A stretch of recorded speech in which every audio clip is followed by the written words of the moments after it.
try to finish within 4 weeks, which leaves the last week for testing or want to come in and just do a remodel or something like that. So we are definitely 40 to 50% finished. All right, so yesterday we started the appendicular, and I just want to go over that again with the from the humerus. I'm going to do the epidural, which is the scapular and clavicle. I think you know that already. So the upper arm, the bone in the upper arm is the humerus, and it's a very large articular head, which articulates with the, who remembers it? What does it articulate with?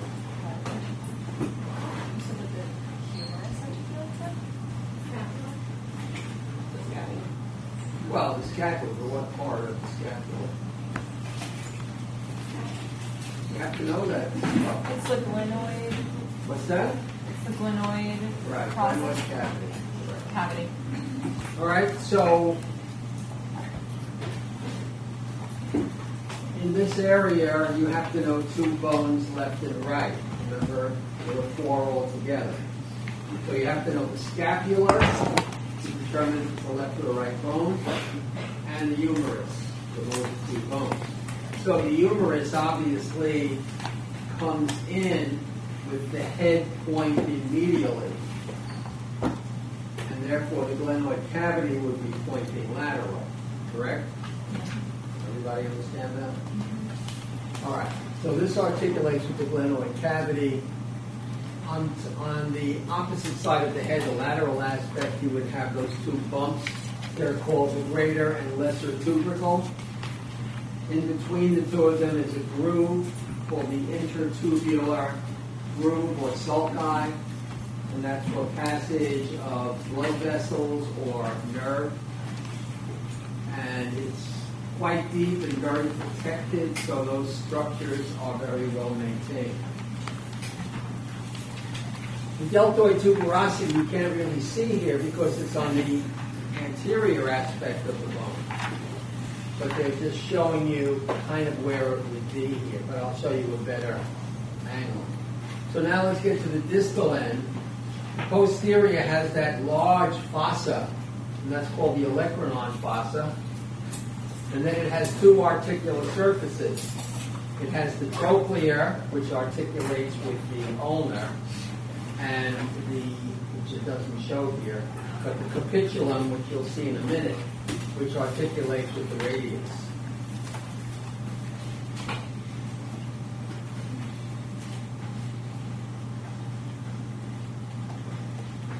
Here's an anterior view, and you can get a better look at the deltoid tuberosity, which is right here. It kind of is the shin of the arm, so to speak. We're going to talk about the tibia, which is the bone in the bottom of the leg, and you know the front of it's called the shin, which we shouldn't use that term because it's not anatomical. But anyway, the deltoid tuberosity is this long crest, and there are structures attached to it. The neck is sometimes referred to as the surgical neck. Now the distal portion on the anterior view, you can see the trochlear, which is kind of like a pulley. You know what a pulley is? It's like a wheel that has like an indentation, and the rope kind of sits inside. If you ever did mountain climbing or anything like that, they have these pulleys. You always pull yourself up or yourself down. Years ago, they had them for clotheslines. People used to do their own laundry and hang it outside with pulleys. And they use pulleys in construction and all kinds of things. So anyway, the trochlea kind of looks like a pulley, and the olecranon process fits in there so it can slide back and forth. The capitulum is for the radius.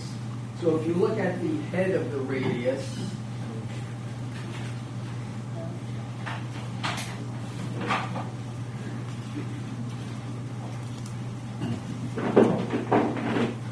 you can see that it's kind of like it's indented. So the capitulum is like the mirror image. It's rounded, so it can rotate. Remember, what is the primary function of this bone? It rotates, and that's how you can pronate or supinate your arm.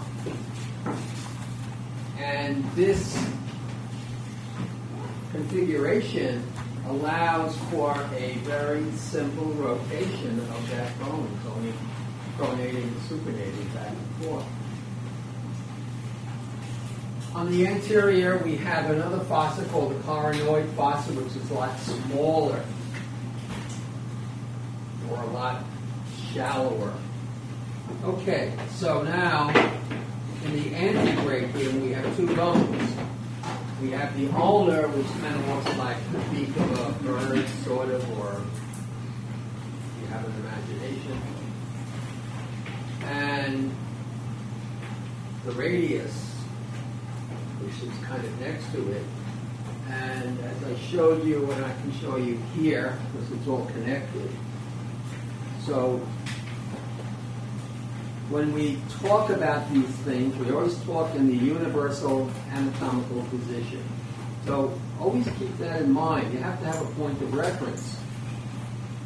Because if I was talking and there was no point, you wouldn't know whether it was this way or that way, whether it was pronated or supinated. And that really changes the position of these bones that we'll talk about in a minute. In any event, on the radius, in the anatomical position, it's lateral, correct? Because the radius is on the same side as your thumb, or pollex. And right below the articular surface is this bump, and that's called the radial tuberosity. Very, very important.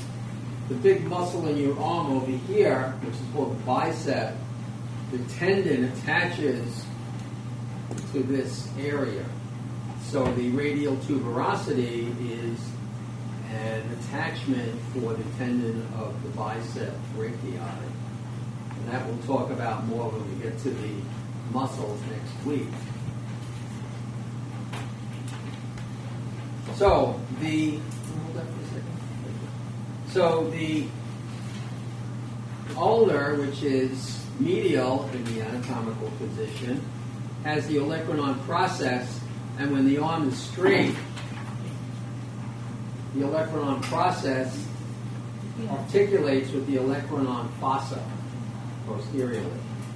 When it is flexed and bent, you can see it disarticulates, and that's what forms this big bump here. If we look at the anterior surface, when the arm is flexed, the coronoid process articulates with the coronoid fossa, but disarticulates when it's straight. When we pronate and supinate, the only thing that's rotating or moving is the radius. And that's what allows you to either be in a supinated position, or I can just spin it, and it becomes pronated. So the pronation, supination is the result of the motion of the radius, not the ulnar. The ulnar is stationary. At the distal end of these bones is this little projection, and this is called a styloid process. So this would be the radial styloid, and I don't know if you can see it from where you're sitting, but right over here is much smaller, and that's called the styloid of the ulnar.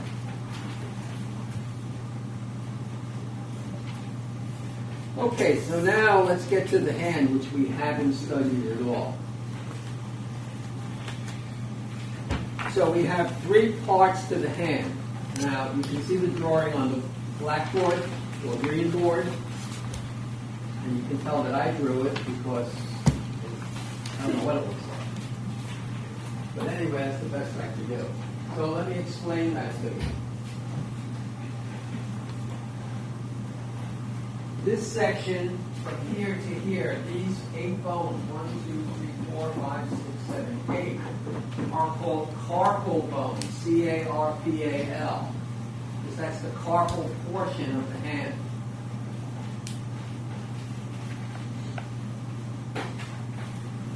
Distal to the carpal area is the metacarpal area, and they're designated by 1, 2, 3, 4, 5. And in the anatomical position, metacarpal number 1 would be lateral, and metatarsal metacarpal 5 would be medial.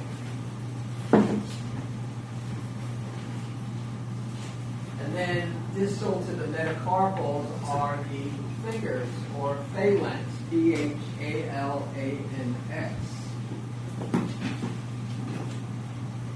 We went through this day 1, but let's go through it again. So the thumb, or pollex, only has 2 bones. And you can see on your own hand, 1, 2, and it has 1 joint. The lesser fingers have 3 bones and 2 joints. So the distal bone is called the distal phalanx, P-H-A-L-A-N-X. This is distal, distal, distal, distal, and distal. On the pollex, the one proximal to the distal, it is called the proximal phalanx on the thumb. So this is distal, this is proximal. But on the lesser fingers, you do have a middle phalanx. And then you have the proximal phalanx here, here, here, here. This joint is called the distal interphalangeal joint. Distal interphalangeal joint. And this one, between the middle and proximal, is called the proximal interphalangeal joint. So, yes? Would you be asking us that on the exam? Or? Possibly, yeah. This is the kind of information you really need when you're studying anatomy.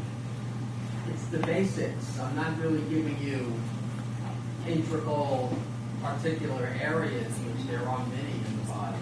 I'm giving you the ones that are most obvious and more of the common areas that become involved with pathology. Arthritis of the fingers is very, very common in people over 50. So I try to focus not only on the anatomy, but some of the pathology that you as medical people at some stage in your life will be experiencing.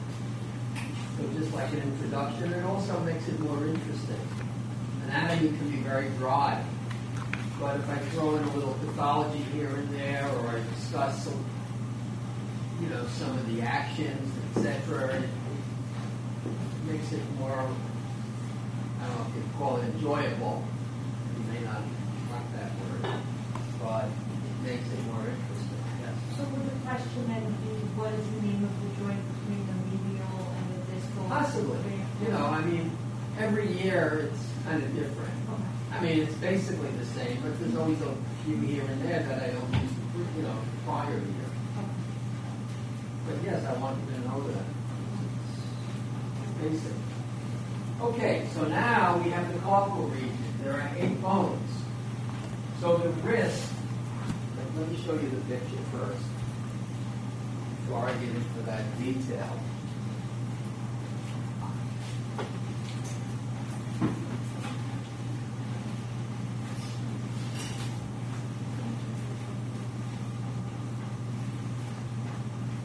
You don't have to know this for the exam, but there's something between the 2 bones, the ulnar and the radius, called the interosseous membrane.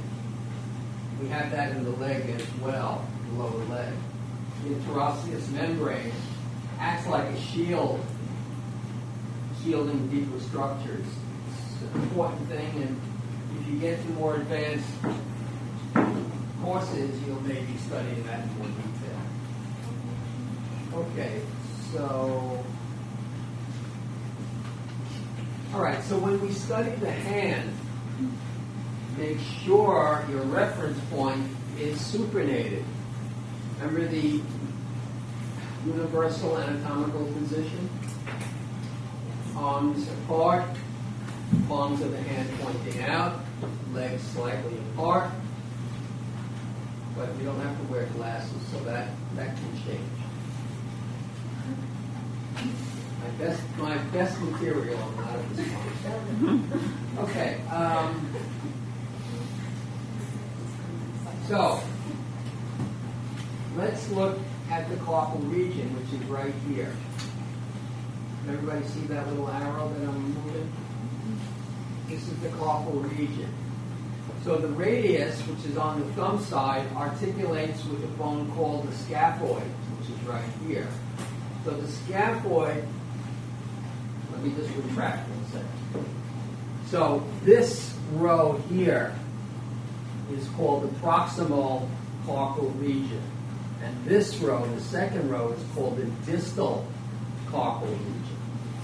All right, so that's standard that you should know. So there are 4 bones distal carpal and 4 bones proximal carpal. So the proximal carpal articulates with the ulnar and radius and forms your wrist. So that when you're moving your wrist, you're moving this joint right here. So you can see the radius basically articulates with a bone called the scaphoid. The ulnar basically articulates with the lunate, which is the second bone.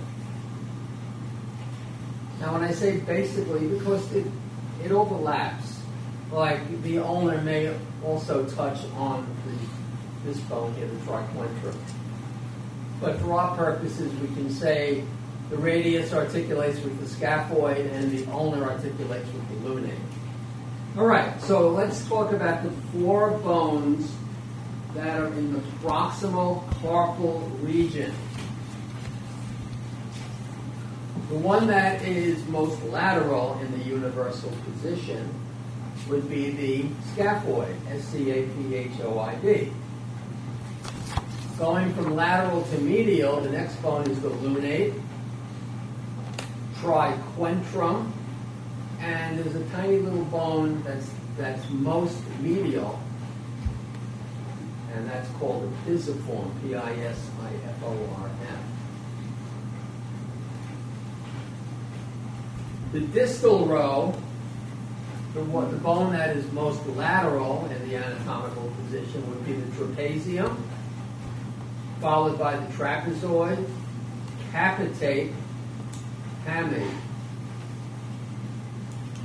There will be at least 2 questions on this material, if not 3 or 4. Your hand is so vulnerable to injury. Playing sports, business things, if you're in construction, if you're a mechanic, if you're a plumber or an electrician, I mean, you're using your hands in very vulnerable areas, and they get injured. Pathology, arthritic things. You fracture a bone in your hand and it doesn't heal properly, and you get something called traumatic arthritis. There's so many things that cause hand injuries that you have to know the anatomy really, really well. And there are doctors that are hand specialists. That's all they do is fix deformities or pathologies of the hand and wrist. Okay, so know those 8 bones, and then the metacarpals, you can see is 1, 2, 3, 4, and 5, and then you have the pollex this is the proximal phalanx, this is the distal, and then you have proximal, middle, and then, proximal, middle, and then distal, proximal, middle, distal, proximal, middle, distal, and the same over there. So Professor, on the thumb, the pollex is just that little middle bone on the front? Sorry? On the thumb, it's the middle bone after the metacarpal, that's the pollex? Or is it the whole thing? I'm not following your question. On the hand, on the thumb, that's called the pollex. Is it the whole thumb or just that middle bone? No, the whole thumb is the The pollex. whole thing, okay. Any questions on this? That's the upper extremity. So now the new material, well, this was new. The new material for tonight is the lower extremity. So I'm going to discuss the. I'm sorry. You said at the top there was the distal carpal, and I can't hear you. you said distal carpal and something else On the thumb you're talking about? on the hand. What's the question? I forgot. I tried to write it down. Those two. No, he said they're most distal or is it most medial? The most medial and most distal. Where were you pointing to when you were talking about? Most lateral and medial. Yeah, when you were saying the most medial part of like the hand and then the most lateral part, could you just repeat which one is the most In the lateral? universal position? Yep, in the universal Well, position. here, it's this way. Yeah, So your pollex is lateral and your pinky is medial. okay, got it. That would be the, when I give you a question, the hand will be in that position. It won't be pronated, it'll be supinated. You have to have a point of reference for us.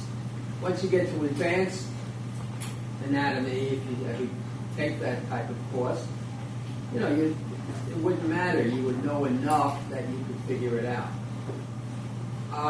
While I'm on that topic, in your phone box, the hands are terrible. You cannot use them. They're not even anatomically correct because they're just shot. So, the only one that I have that I can use, and you have to share it, we have one decent model of the hand. And the carpal bones are in the correct order. So use this as your study. And this is all we really have. This is not so great either, you see.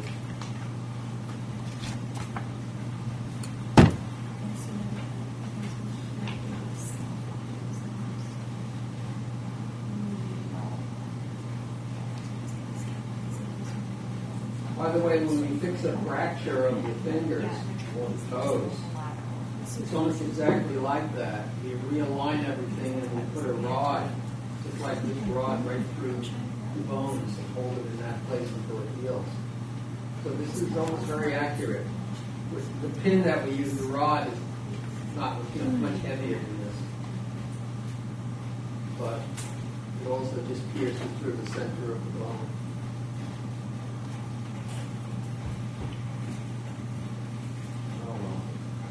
Okay, so share this. Did anybody not sign? Okay, I'm going to put it away. You all signed, correct? All right, so let me get to the lower extremity.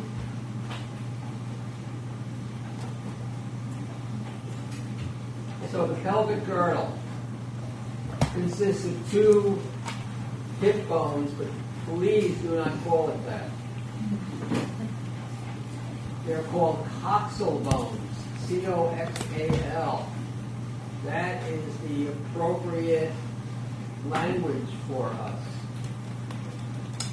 If you called it pelvic bones, I would accept it. But I won't accept hip bones. And I would prefer if you use the correct terminology, which is coxal. So you have a left and a right coxal bone. they attach the lower extremity, the legs, to the axial skeleton. Let me get some models that were not put out. I hope we have them here.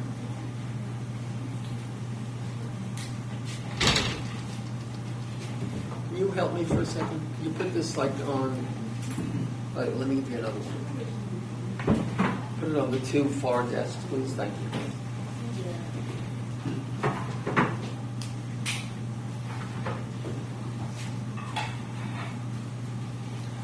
Can you take this, please?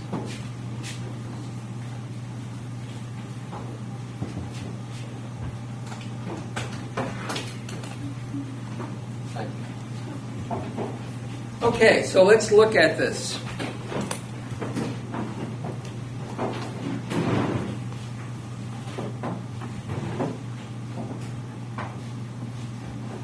This is anterior, this is posterior. This is the sacrum, correct? Yeah. And it has that, let me just pull the sacrum out. You give me a sacrum in the house.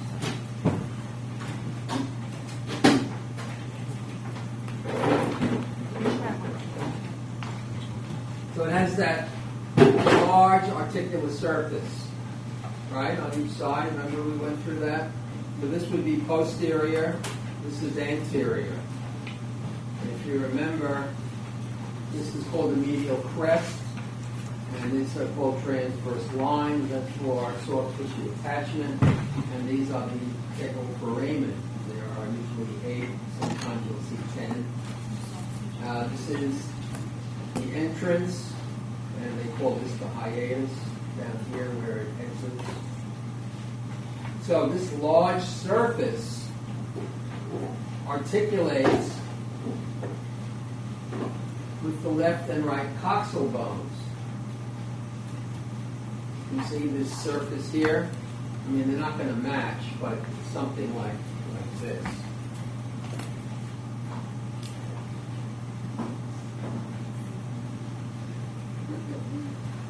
And it's called the sacroiliac joint. Sacroiliac joint.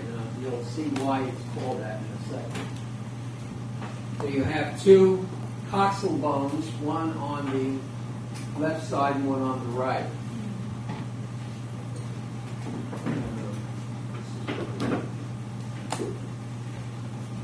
Okay, they meet medially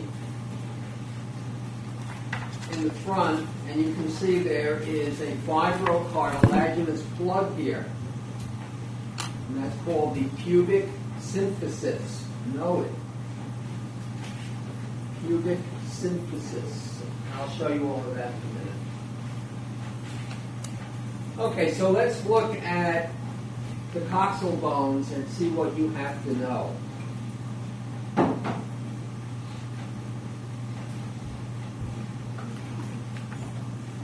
All right, so let's read this. The pelvic girdle consists of two, I'm not even going to say the word, coxal bones. Attaches the lower extremity to the axial skeleton. Strong to bear body weight. Look how massive it is. Look at the size of these bones here. Because there's so much weight and pressure in this area that they have to be big and strong.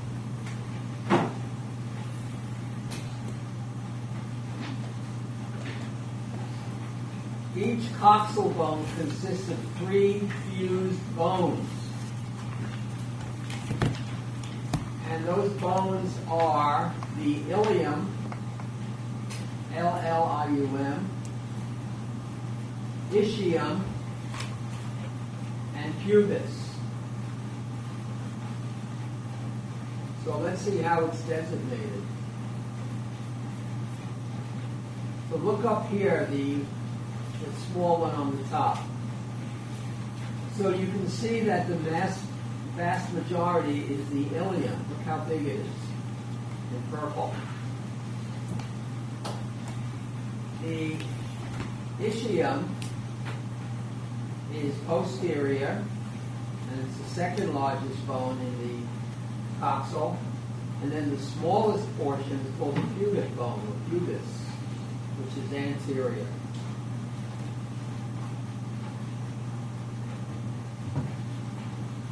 So on the bone in below it, so the ilium would be, if I draw this imaginary line here, everything above it, all of this would be the ilium. The ischium would be here, posterior, and it goes to about this little notch here. And then the pubic bone is the smallest, it's here, and that's about it. You have this large crater in the bone, and it's known as the acetabulum.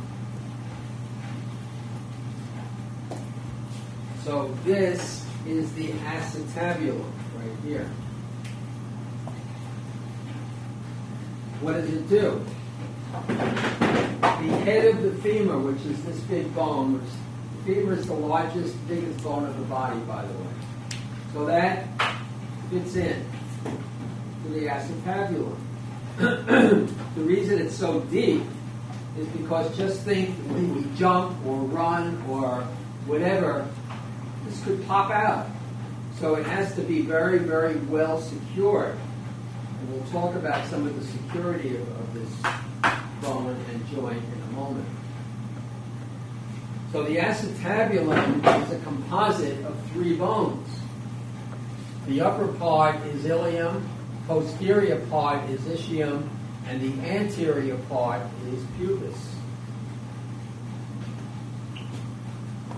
Is everybody with me so far? Any questions?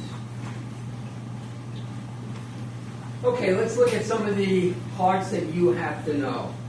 So, everybody put their hands on their hips like this. Now, can you feel your coxal bones on top? That's called the iliac crest on top. That whole big area. All of this is the iliac crest. It's very superficial. For argument's sake, let's say a person was admitted to a hospital for a pathological fracture. Okay, what does that mean? A pathological fracture is a fracture that occurs when the bone is diseased and becomes very weak. Frequently, people don't even know they have this condition. And one day they're just walking and all of a sudden it just cracks and they fall down. And that's the first indication that something is wrong. Frequently, it's some sort of bone tumor that makes that area weak. And when it gets weak enough, it cracks. And that's called a pathological fracture. So when you're repairing it, what you have to do is you have to remove all of the diseased bone, assuming it's not malignant. If it's malignant, you may have to do an amputation or something of that nature. But let's say it's just a benign bone tumor, which you see a lot of. You remove all of the necrotic and diseased tissue, and then you're left with a big hole in the bone. How do you repair it? You have to do a bone graft. Where do you get the bone from? The iliac crest is so accessible. It's right here. You just make an incision right at this point, and we have this, it's like an ice cream scoop. It's called a curette. And you can just scoop out as much bone as you need to pack it into the defect. And over a period of a few months, that bone that you're packing in will become part of the patient's body. And it'll be as strong as it was prior to their problem. So, sometimes they call this the hands-on bone. It's very 8th grade, you don't have to use that terminology. So let's look at other things that you have to know. So the acetabulum you have to know. The inside of the acetabulum, right where my finger is called the lunate surface. Lunate, L-U-N-A-T-E. You can see it right here. See the lunate surface? It's pointing to the inside. Some anatomists felt that that surface of the bone looked like the surface of the moon. That's why they call it the lunate surface. And if you look at it, it does look kind of craterish, like pictures you've seen probably on TV.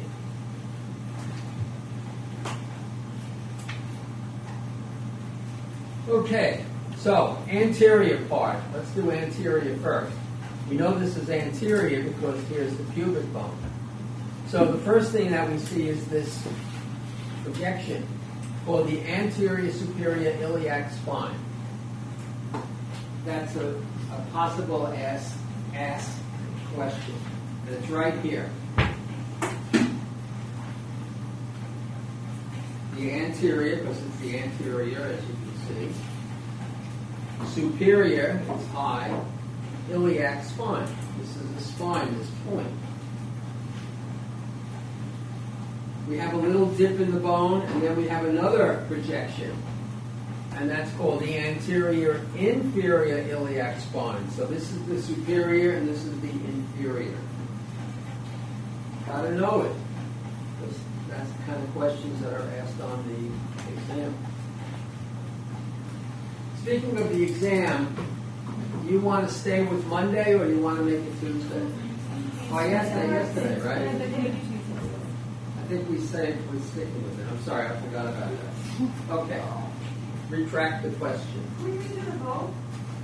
What's that? Can we do the vote? Redo? We can do the vote for the Tuesday? No.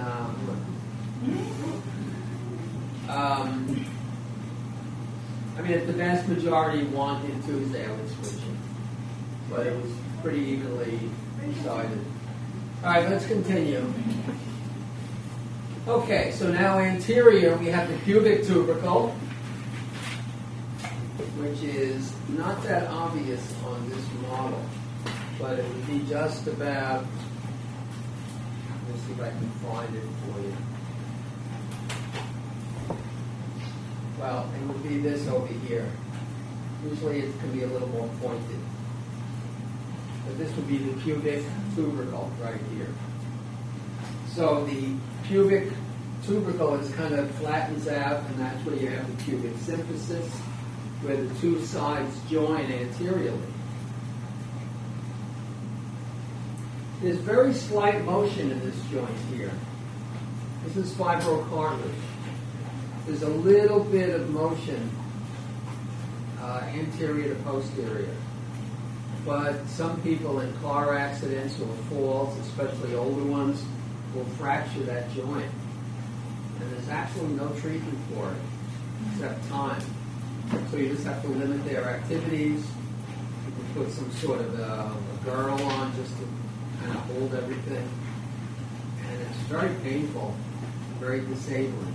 They can't really walk well with it. And it literally takes 4 to 6 months until they start feeling better. In the majority of cases, some people go beyond that. Okay, so now we have this big hole here. The hole is formed by the pubic anterior and the ischium posteriorly. And that's known as the obturator foramen. Obturator foramen right here.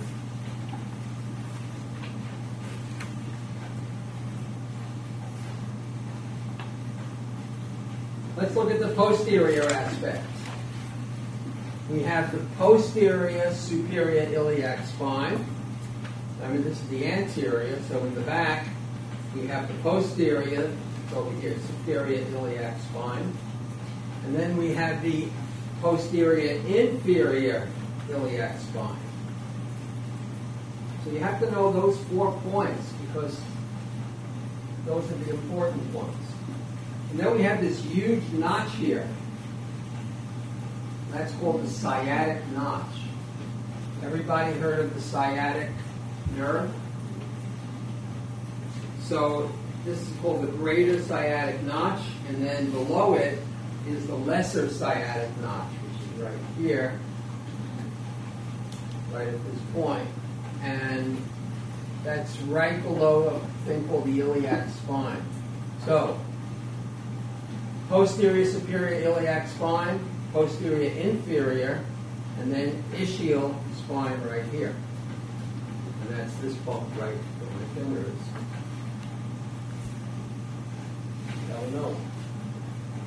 Okay, so in a live person, this is not opened like that. It's got this soft tissue in there with a little hole in it.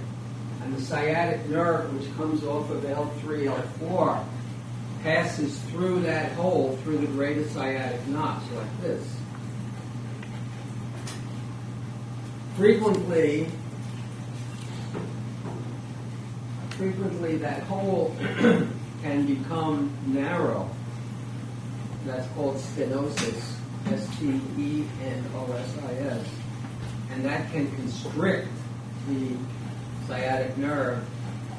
And when people say they have sciatica, it's usually something along that line. Sciatica can be a horrible, horrible pain that regardless of what position you put yourself in, it just doesn't alleviate itself. And sometimes requires various injections or surgical procedures if it really becomes intolerable. I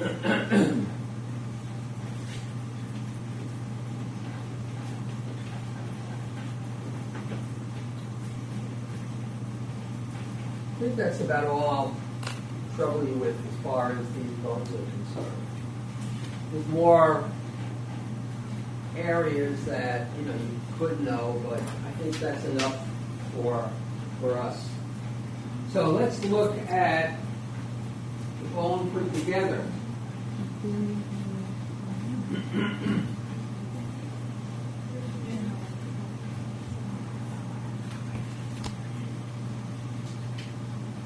Okay, so here's an anterior view. You can see the sacrum. This is the sacroiliac joint. Can you see that right here? That joint frequently subluxes, which means that it moves slightly out of position. Very painful. You ever see somebody that's kind of walking like this, very slowly, and they have a tilt, a pelvic tilt? It's because that joint, the sacroiliac joint, is inflamed, and it hurts like hell. So the person's pelvis is actually, instead of being level, is tilted, and they can't really extend their leg because it really puts too much pressure there. And they walk really slow like this. You have to go for treatment, physical therapy, or injections or something to help alleviate it. And usually time will help as well. Here you can see the pubic symphysis right here.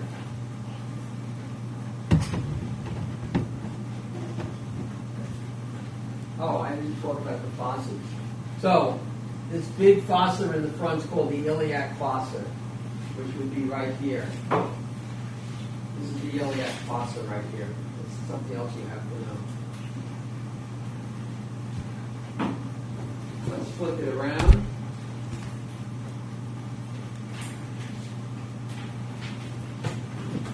Here's the posterior view.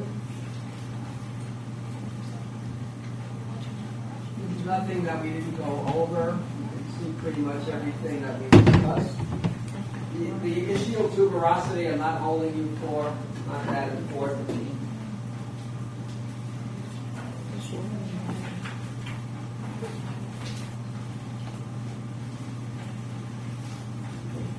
Okay, so if we look at the bone anteriorly, well, or superiorly as they put it, you have two openings.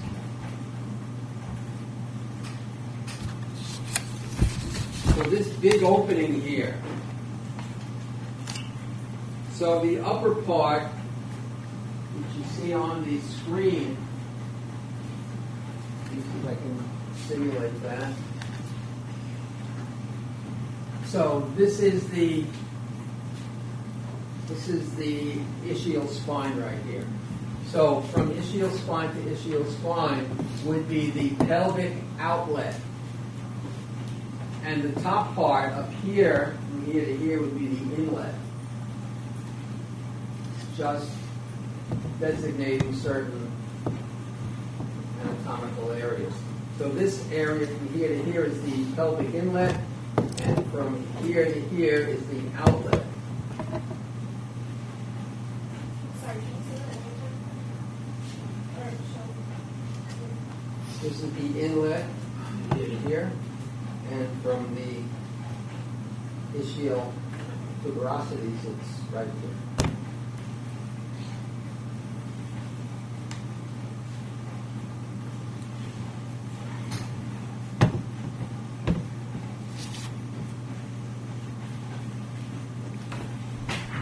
Okay, so let's say you're working for the police department and somebody finds a body in the woods that is totally deteriorated except for the bones.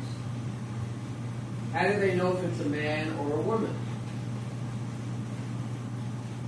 Assuming the pelvis is intact, a female's pelvis will have a pubic angle, which is this, of 100 degrees or more. The male pubic angle is less than 90 degrees.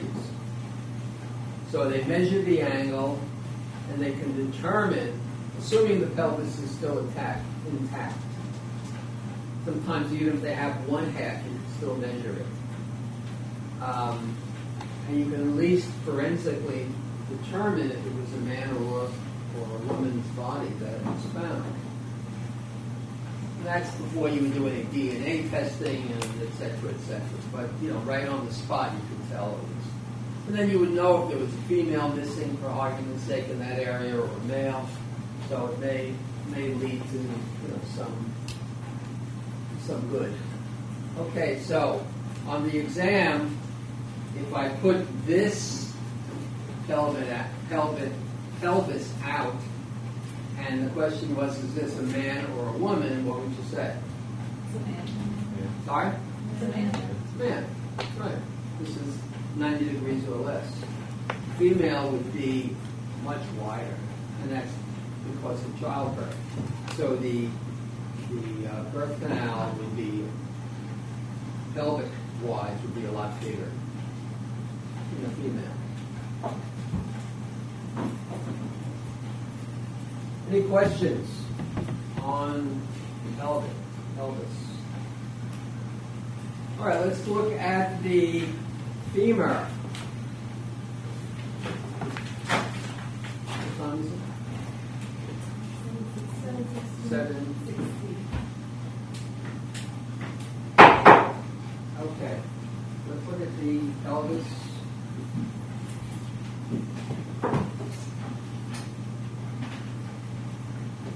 We'll talk about the kneecap in a minute.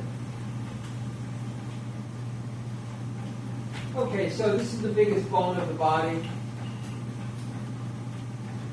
You have this very large articular head. And this bone is unique. And I want you to see why. When I say this bone, I mean all femurs. And you see this notch here? Little notch? Everybody see that notch? It's called the fovea capitis.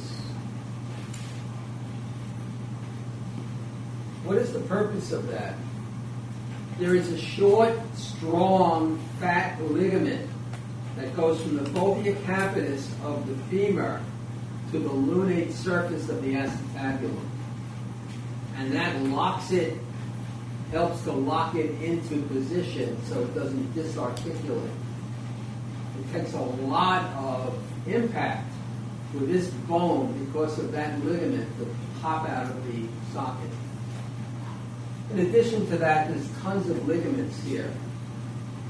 When you get to articulations in lecture, I don't know what your professor's going to do, but when I teach lecture, we give 5 different joints, and you have to know those joints. Shoulder, the knee joint, the hip joint, what else? 2 others. And I think the ankle joint, and I think the atlas occipital joint. Anyway, you have to know all the ligaments. There's a ton of ligaments here that help also to hold that bone in place. Just think how much pressure there is every time you jump. Just think if you were playing basketball. You're running constantly, or soccer. So it takes a tremendous impact, and it has to be really secure. So between the acetabulum being deep, that short ligament, which, by the way, has a name, so write this down. It's called the head of the. It's called the ligament of the head of the femur. Very easy to remember. Not a fancy name, just a very general name. Okay, what else do we have on the femur? We have these 2 big projections, one here and one here. This is called the greater trochanter, and this is the lesser trochanter for soft tissue attachments. What other bone in the body has a trochanter? By definition, a trochanter is a very large projection. So what other bone has a trochanter? Okay, the answer is none. This is the only bone in the body that has a trochanter. I've asked that question even though I've told the class that. So many people put down the humerus or some other bone. What is the ligament of the head attached to? So the fovea capitis and the lunate surface of the acetabulum.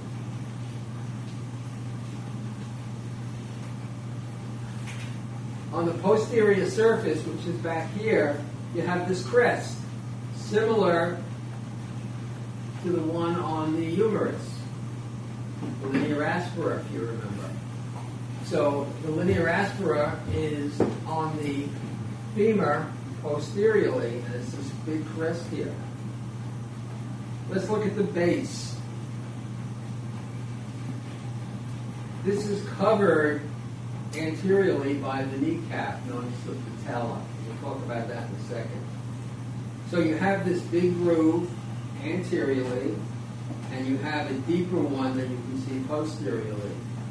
So, anterior, this is called the patella surface, right here. Posteriorly, this big indentation is the intercondylar fossa. Intercondylar fossa is right here. And on the bottom, these are articular surfaces with the bone called the tibia. So you have the lateral condyle and the medial condyle. Forget the epicondyles, I'm not going to bother you with them.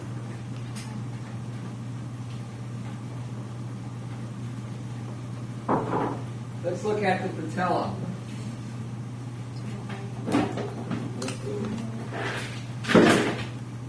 Somebody have a patella in their box?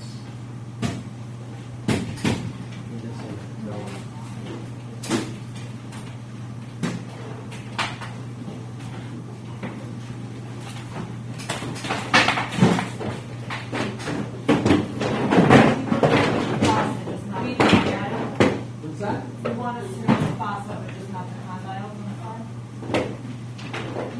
You want to see the fossa in the middle, but just not the condyle? No, the 2 lateral and medial, not the epicondyle. Not the end. So this is the patella, known as the kneecap. And you can see one side is kind of indented, and that's called the articular surface. And the part that's exposed is the patella surface. That's all you have to know at this moment. Wait, whose patella is this? What was it? Huh? Oh, is it? Oh, my bad. I thought you did too. Oh, I thought you. I went to go give it to him, and then they were All right. So let's go to the bone below. We're almost done. We've done in 5 minutes. So the next bone in the lower leg, you have 2 bones: the tibia and the fibula. This is the skinny bone.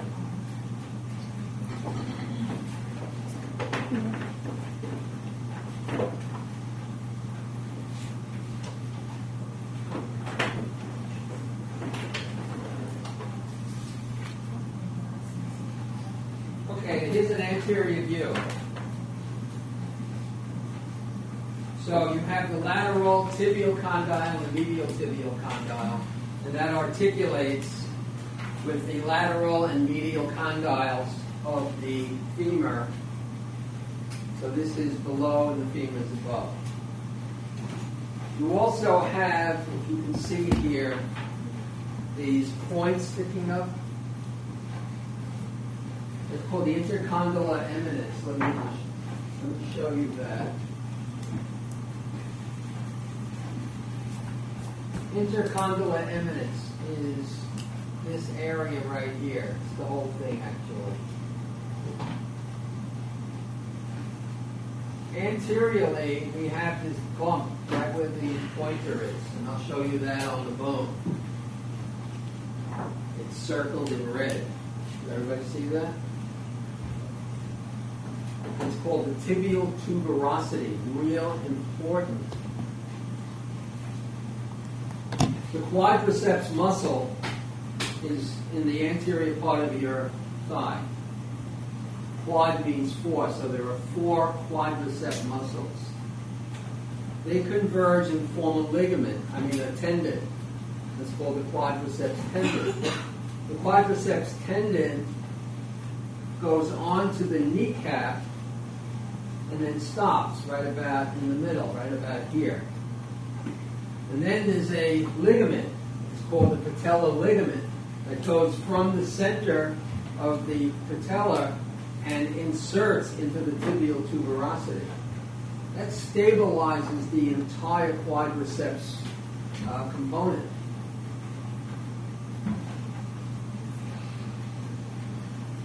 Quadriceps are one of the strongest group of muscles in the body. Some people, especially into sports, can tear the quadriceps tendon. And when it tears, it's audible. I was playing tennis about 10 years ago. And a man next to me, all of a sudden I heard a real snap, not just like that, much louder.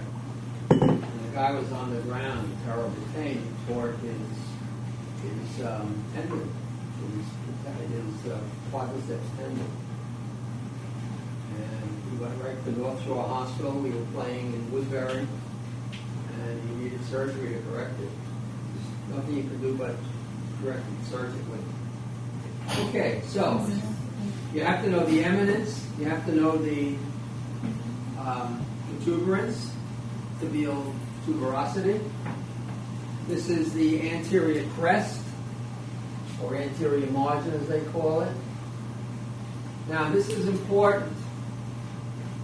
So you have to know left and right with the scapular and the humerus, correct? You also have to know left and right with the femur and the tibia. So let me do the femur. The head of the femur goes from lateral to medial, correct? This big indentation, the intercondylar fossa, is posterior. So you have to hold the bone this way, and then it couldn't be like this, because now it would be backwards.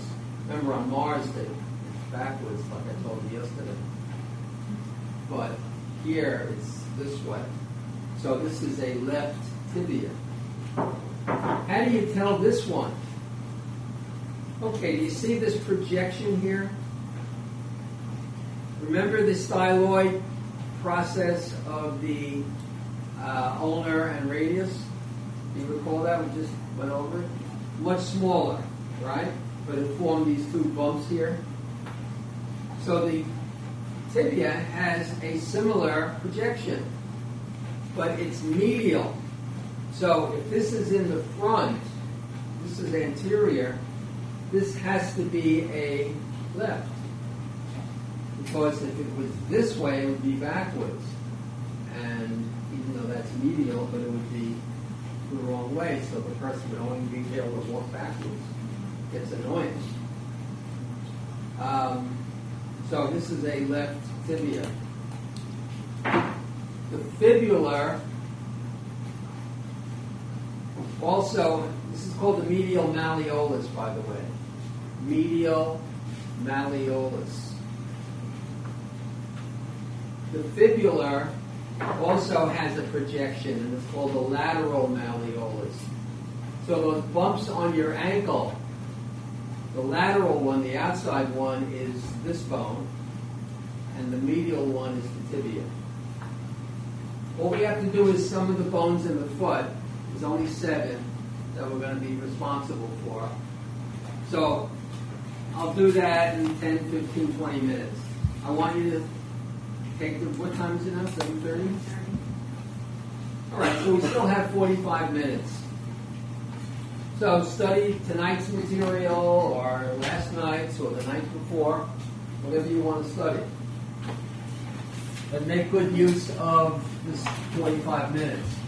In about 15, 20 minutes or so, I'll go over the bones in the foot. Very simple. And then you're done with the whole body as far as the skeletal portion of the course. Does anybody have any questions? Yes? The bones in the ear, are we going to be asked to identify any? The bones what? The bones in the ear. Are we just? Ear? Yeah. Do we don't just? have any of those bones, but I may ask you Yeah. which bone is the most superficial. Okay. So what would you answer to that? Which audible or auditory ossicle is the most superficial? Does anybody know? It's the malleus. Or I could say which bone is the middle bone, which would be the incus. And the stapes is the deepest one. That articulates with the inner ear. But we don't have any samples or models of the auditory ossicles.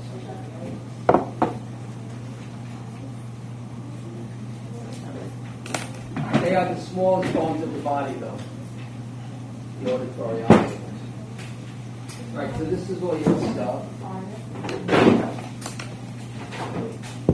Well, this is not. This stays out, okay? Any other questions, anyone? Yeah. Yeah, just know the outer side is called the patella surface and the inner side is called the articular surface. It's not exactly right, but for our purposes it's good enough. There's all kinds of pathologies within the calf. Especially young women they're more susceptible to cartilaginous situations. Yes? You said patella surface and what else? What was the other? Patella surface is superficial, and the deep one is called articular surface. Okay, thank you.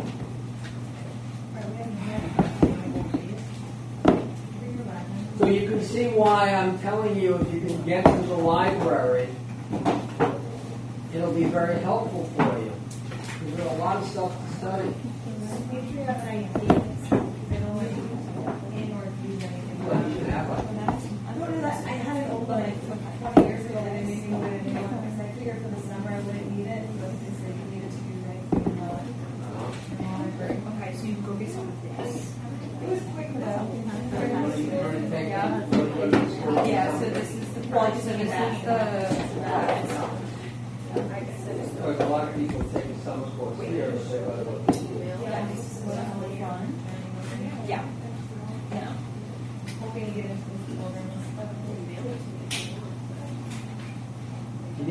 help, raise It's your on this hand. side. Yeah, it's on this side. Yeah. Yeah. Yeah, so it's the left. Yeah, it's the left.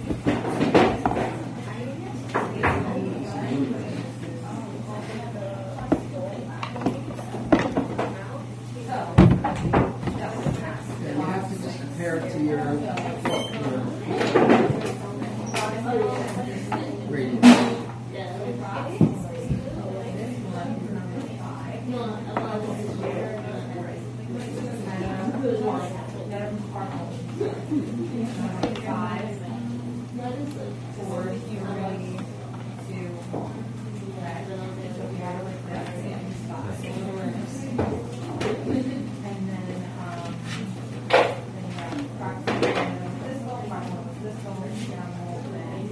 If you have any questions, just ask me. I'm going to look up something on the computer. Just yell out.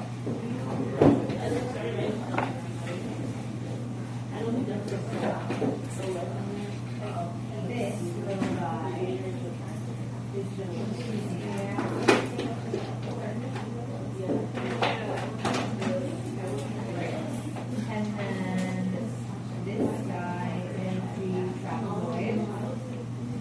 Like two teeth, trapezium, trapezoid. And they're not trapezoid first and trapezoid. Then,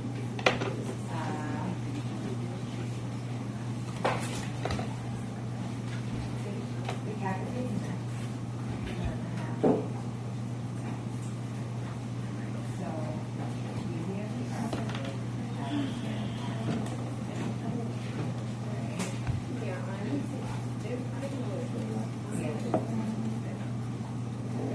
Above it, you say,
Sorry? I have a question. Oh, yes. Do we need to know the bulk model? And so on. The bulk model? What's that? Like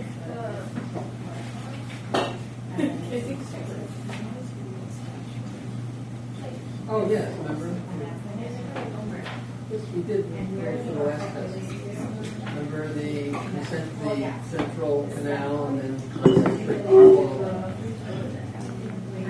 That's what you gotta be testing you this week. I'm just gonna ask one or two questions. But you remember the concentric circles What happened? or the lamella? And then there's little pockets called the lacunae, tuna, and then inside the osteocyte. And then the microscopic canals that supply the blood called caniculons, and that's it.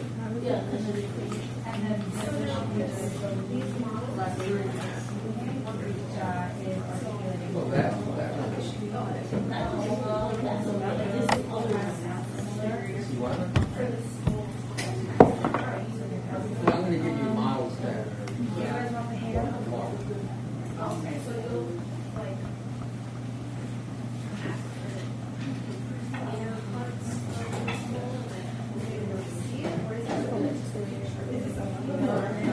Bones that are in the bone box. So it's three-dimensional. So if it's a crest or a fossa or something, and there was a lot. But that's what the summer is. Everything is, expressed. It's not like during the year where you can digest, for a week. You have lab once a week, so you can digest that for a whole week and have time to study. That's what the summer is. For me, the summer courses are very different. In my opinion. So when I was a student in college, I had to take a year of physics, and I wanted to get it over with. Even at Fordham University. It was also like this. It was 4 days a week. It was a lecture first and then a lab. And then 9 o'clock to like 1 o'clock or 1:30 or 2 or something. So I did a whole year in 8 weeks. But I got it over with. And I did very well, but I didn't want to take it in my regular curriculum. Chemistry major, I had so many chemistry majors. Really? Get that out of the way. But I remember being like, press train. Well, it's another complicated, another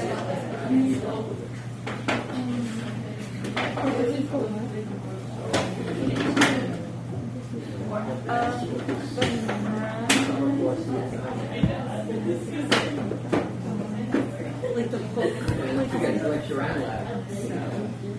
They're like two separate We don't have to courses. determine how.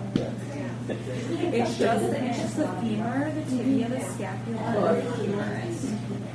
Like determine the scapula. Traditionally speaking, Sorry. summer students are better than regular So this is the students. right guy, left scapula. They seem to be on a higher level. A lot of them come from Because other they should be schools. like this. Yeah. Good 4-year college that they used to studying. They used to, This is the should having It's just so flat. their conscience. Tell you what. right. You can't be a week. This is right. When you're taking these courses. Exactly. This is the anterior surface. You study every day. And they say go to the library. That's important. You can't go to the library. There's a skeleton someplace. in the hospital. Oh, it says R on it. They'll let you in. Show you right in. Any hospital library, they'll let you in. Only anatomy student. You want to study in the library. And they think they all have skeletons, if you want them back. So, that's what it takes. The femur, the tibia, the scapula, Not the that I'm humerus. bragging, but I had no social life. Really? Really, it was, every day was school, and my time off was study. Yeah, so we did before. It's the only way to survive in these types of courses. If you're an English major or a history major or something like that, it's so much easier. But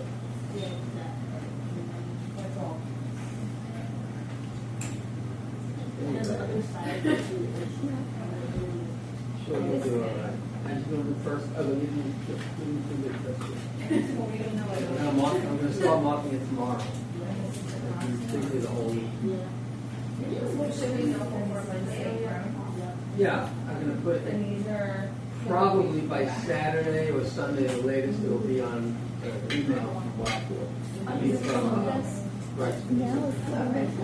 Should I pass it? Yeah. Well, I'm gonna be very late. Yeah, but- Want to take a picture?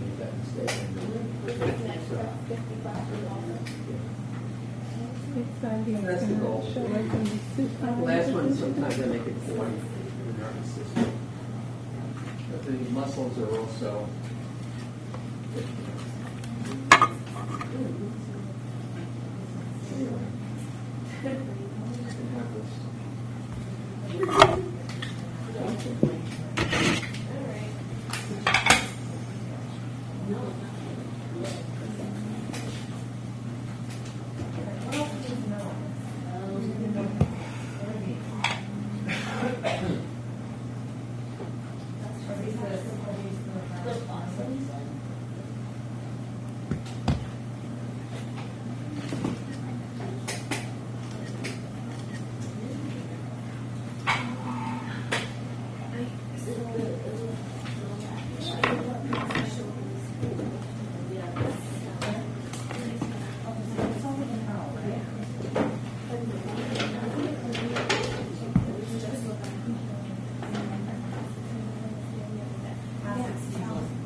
The front of this is gonna have, it's gonna protrude out, and then the outside is gonna have like the grooves.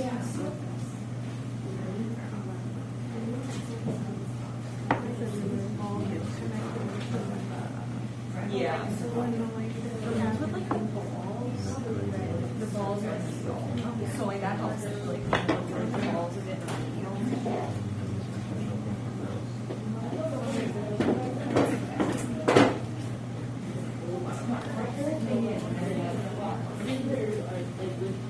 I think we should regular this from here to here is the acid season. And then this here on top of the surface. And then this is the notch. Wait, let me get you that date. Arterial flooring is in here. And the shield to the velocity is here, right? And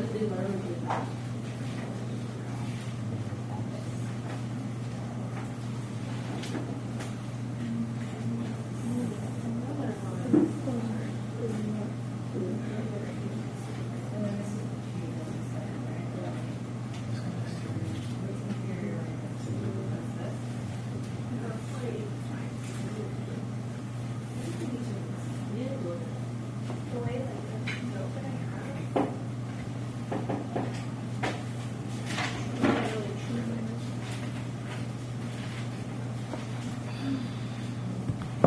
This feels like this was 10 years ago. But it's still out there. Is that ticket or figure over there? Are you missing out?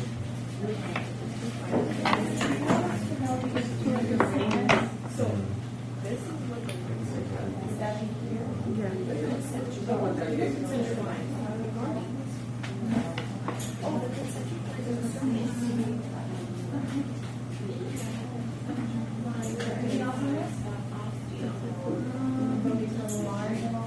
Yes, the tree, the tuberosity.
other day, but I don't know. Yeah, we don't have I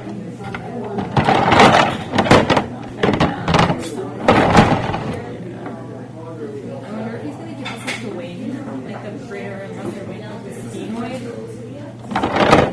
And be like, what the fuck?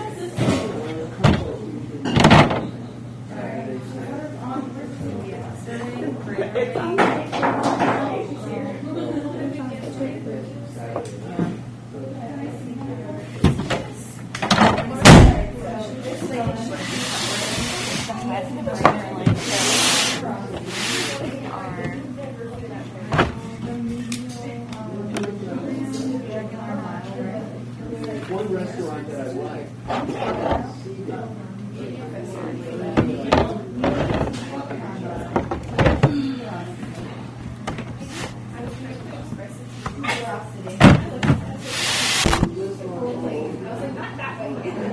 If you're gonna go to the Nestle,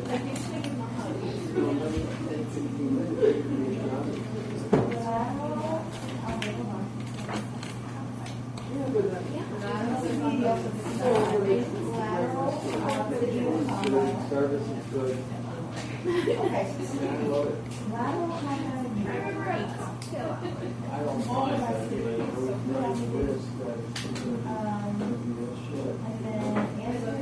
Johnny's a no. I would love that. I'm looking forward to going for a while.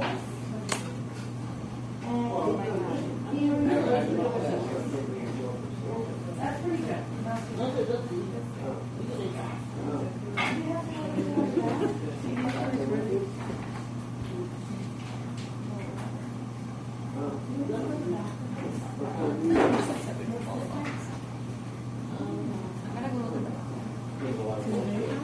Oh no, but no. We don't have the TV and video. Like I'm gonna go look at the stuff. That's not all it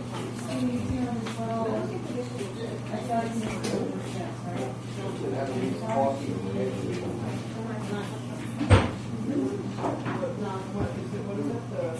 So this is the tuberosity, and then we're working back of it. Well, I think I did call pricing. So I'll call. Oh, no, you need on this thing.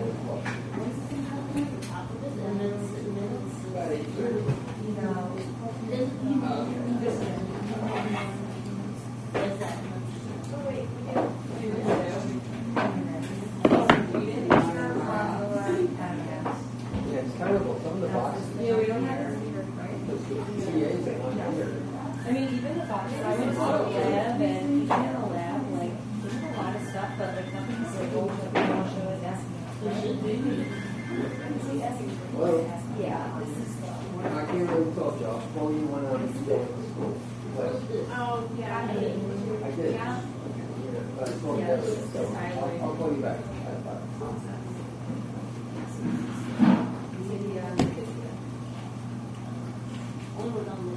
You have a question or? No, I just wanted to look at it, and we just don't have it in our logs. If you care if we borrow this and bring it up.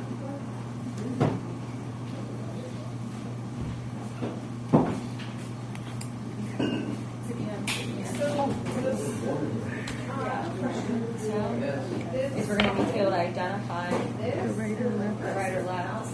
No, the So this would be. What's this one? What spine do you have to know? So is that anterior or posterior? Oh, this is cool. Does it show us where? So is that Like it's labeled. high or low? Right, so that's anterior, anterior, is the iliacal spine. Oh yeah, it says right. You know, and then the one below it is the same thing except inferior. I always forget like anything that protrudes. It's like So that's the inferior iliac spine, or anterior iliac. I got Anterior, anterior, oh, inferior. this little. No. Just think of it like, above and below. No, the one I'm looking at, this, it just says spine. Well, because that's what Okay, we wait, started. yeah. That's So why this is it's right, called- yep, right tibia, right. I don't like the lab manual at all, but that's part of the,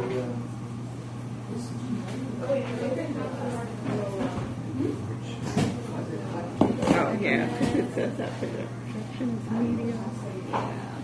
Yep. That's always good to know. And then, yeah, I think like telling what is what or what. This is hard to feel. We were just, yesterday we It went over. goes on the opposite side of the medial part. Okay. the collagen. So I guess it would like kind of touch it, like you know what I mean. Like I guess the slant would be. I teach a lot of that, couple of artists and osteoporosis. No, yes, we will. This, so I guess it's the right. For me, it's like even differentiating the top from the bottom of this. Like I think it's like almost. I feel like this like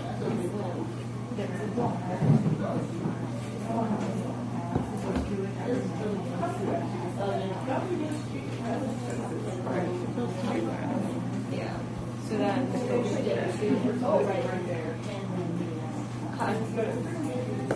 Oh yeah, because it extends beyond it. Okay. Do you want to hold it or like? Okay, so the interior. So that was it. We got the tibial, femur, humerus, and scapula. Those are the ones with the Those are the extra. ones, yeah. Those are the ones he told me yesterday. I think I had like one sentence. It probably says in my word.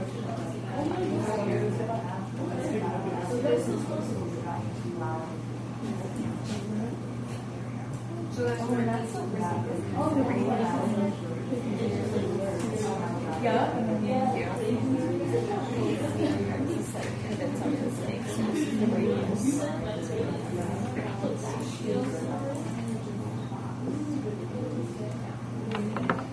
Okay, can I have your attention? Let's go over the foot, which is the last Did you want to see this? The set of bones, and then we're done with the skeletal system. tibial. So the foot in your bone box is good. It's pretty much intact. So let me go over the things you have to know. Come on, guys, would you pay attention up here, please?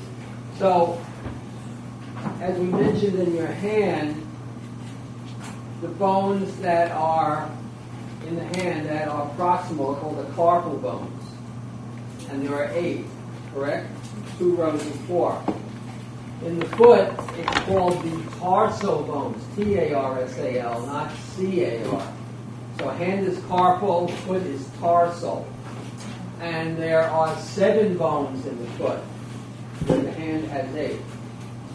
So, the heel bone, which is where my hand is, which is right there, is called the calcaneus, C-A-L-C-A-N-E-U-S. The back of the heel, which is right where my hand is flat, or flattish. That's called the retrocalcaneal surface. Why is that important? Because the Achilles tendon, which I'm sure you've all heard of, articulates onto the foot in this area. So, calcaneus, and this is retro, meaning behind, calcaneal surface, for the insertion of the Achilles tendon.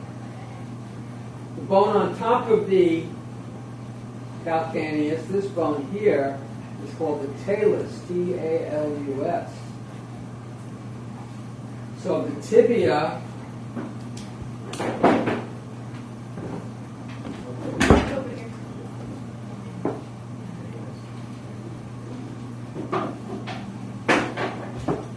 tibia sits on top of it like this, and the medial malleolus is on the medial side of the tibia. On the lateral side of the tibia is the fibula, and it goes over like this. So between the tibia and the fibula, the talus is grabbed on both sides, and that allows the ankle to flex or extend like that. So this is called the medial malleolus of the tibia, and this is the lateral malleolus of the fibula. Most of the ankle fractures are on the fibula, and you can see why.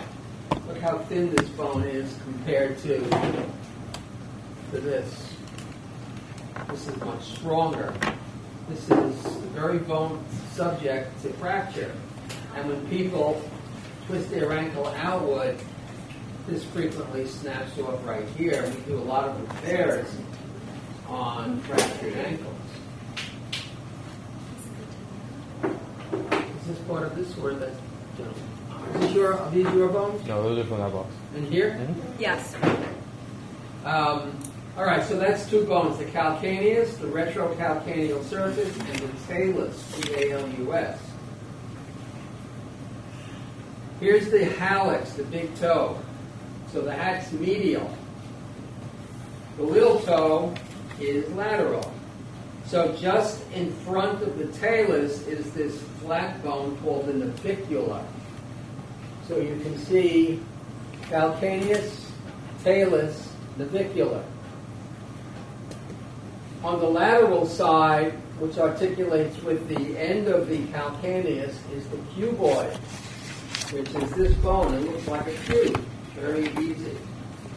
And then there's three other bones that you have to know. 1, 2, 3. They're all referred to as cuneiforms. C-U-N-E-I-F-O-R-M bones. So this one is the lateral cuneiform. This is the middle, and this is the medial cuneiform. Going distally, these are called not metacarpals, but metatarsals. And then these are the bones in the toes, which are exactly the same names as for the hand. So therefore you'd have a proximal phalanx, middle phalanx, and distal phalanx. The only difference is the big toe is the hallux, and the thumb is the pollex. That's it. Any questions? All right, you still have like 10 minutes left. No, 15 minutes left. So make good use of that. And if you have any questions, I'm more than happy to help you. So raise your hand.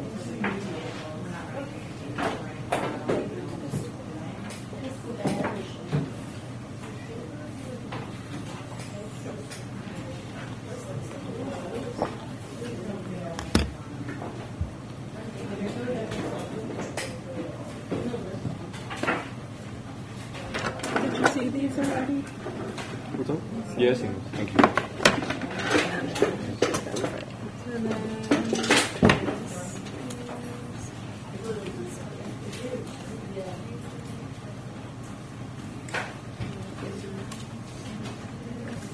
So on Monday, we'll have the second lab test. We'll start at 6:30, and then when we're finished, you can just leave, just like last week. So there won't be any class after that. And then next Tuesday, Wednesday, and Thursday will be the muscles. So we have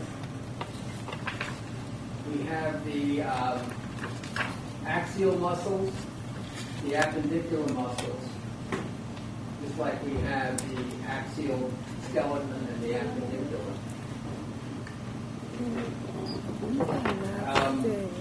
There are 702 muscles in the body. And you're only responsible for 699. So we'll eliminate two. Now I'll give you a list on Tuesday that you're responsible for, and I'll compromise it. I'll make it shorter than like during the semester. It's hard to really absorb all this material in such a short time. And Monday's test, I'm not going to hit you with anything difficult. I'll make it as obvious as possible. But you still have to, know something. Okay. Oh, look at that. Box of 6. Wow. Talk about Nassau Community College going the distance.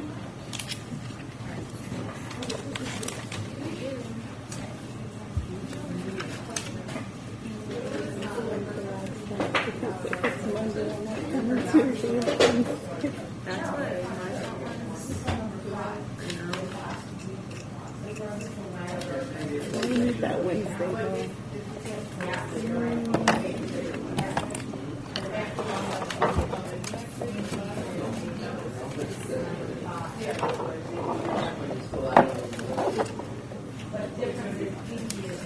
Oh, really?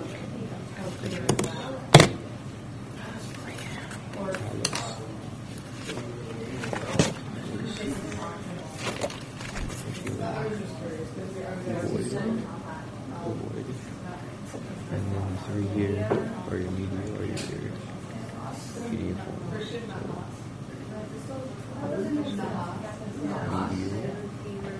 intermediate, lateral. This is your cumulative.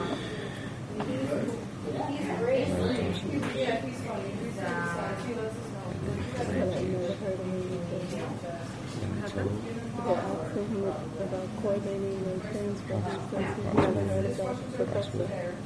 Distal, He doesn't know the lab. distal, distal,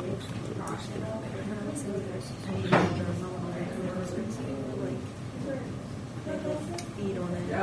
They literally so stupid.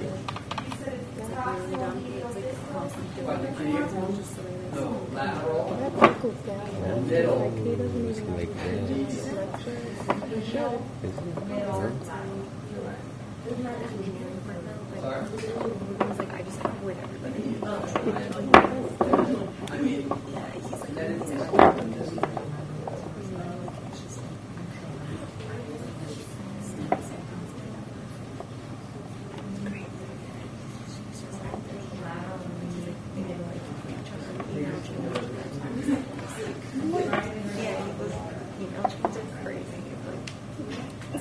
It's so stupid. Insane. Yeah. Because I said to him, interesting. Oh, that's the same something. Hernia, talus, This looks logic. ventricular, cuboid, Anybody have questions? lateral, intermediate, medial, tarsal, My undivided partial attention. distal area. I'm not answering. No problem. Well, you have to know the conduct and not the epiconduct. That's both. Remember, epi means both.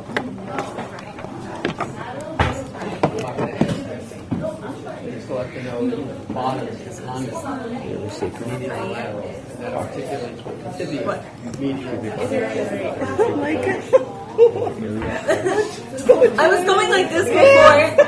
It's the right. Good job. superior iliac, Because I'm looking at it. Wait, no. No, Wait, no. it is. It's right. iliac You're right. No. No. Protrudes out. Right? Yeah, no. This is Look. this is the left.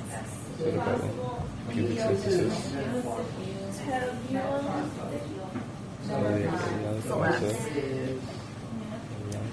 Because there's like there's the intercondylar fossa is in the back.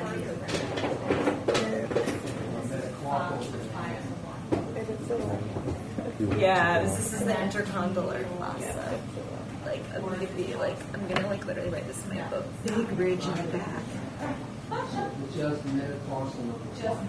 Huge ridge. So the only thing that's Well, this is Like distal, proximal fracture.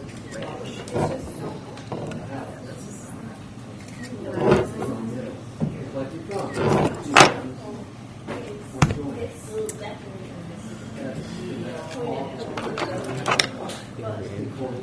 Spinosis fossa. That's the intimate. I mean, the intestinal Renal landscape. cavity. Reference here, humors. So he said not to worry about the epicondyles. You can worry about the condyles, but just not the epicondyles. Renal cavity. Bony.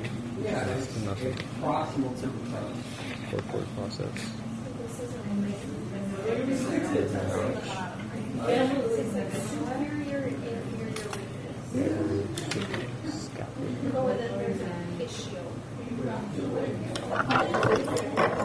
Supraspinosis.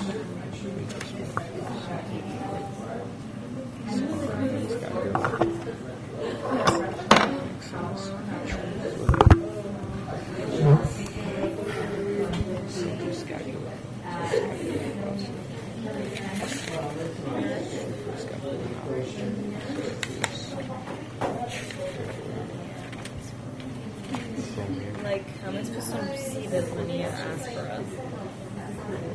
Probably just put a sticker on it like you did last. Yeah, I guess so. Linea aspera. Lateral. I'm gonna ask him if you told the difference between these two. The lateral malleolus. Big bumps. So if a bump on the outside, you need to medial tibial. Yes. Yes. So on this model, Wait, these are on behind. So you keep doing this. Okay, so linea then why does aspera. it say here? That's definitely. Lateral. Because like this is Condylar pubic ridge. tubercle, right? Pubic. Popliteal surface. Oh, this makes sense too. These are popliteal on the back. This is your anterior surface.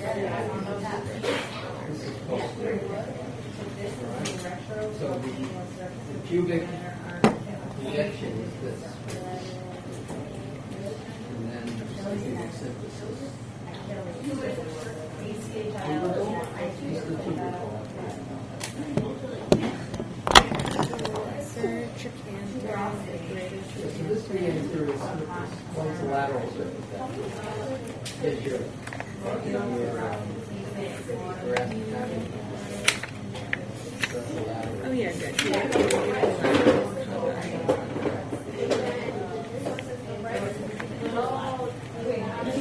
Surface, the femur. Come to one is like that. Surface.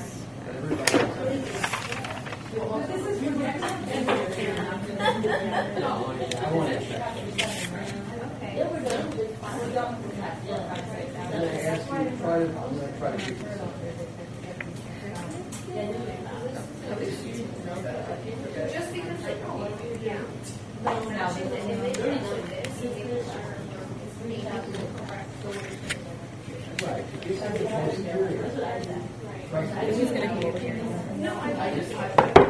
This is anterior, this is lateral. But the femur comes first.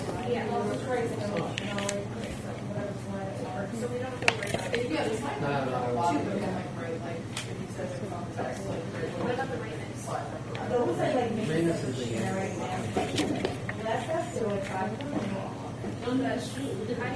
during the semester, I do give you.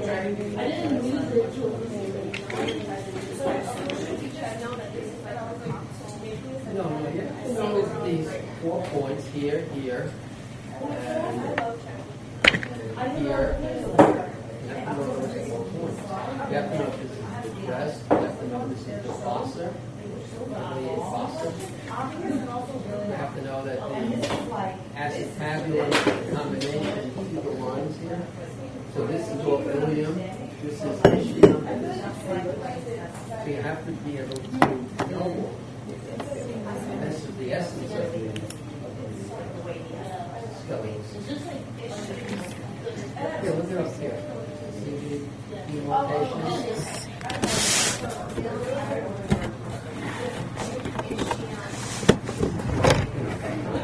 they used to call the ischium sit down. That helps. Don't use that terminology. So this would be like a female. If he were to ask on the exam, this would be a female pelvis. Because the Okay, everybody, listen, it's 8:15. So please clean up. Make sure you put the bones back in the right box. So appendicular in the square box and axial in the oval box or soft rounded box. it says like in here too, like musical. Yep. Don't forget there's another class coming in after us, so make sure it's neat, Right. please. Yeah, that. Yeah. This here. No, this is still on. Yeah, appendicular. Yeah, no. Which was in here or no? No, I don't think so, right? I think you just put them on top. Yeah, he Yeah, put he them handed on these top. out. Yeah.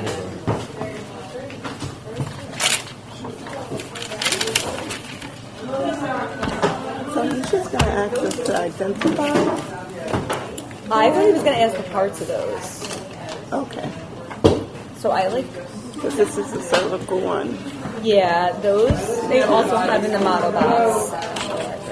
Have a good weekend. Yeah, See you Monday. because And please, And probably the numbers. There's 7 cervical.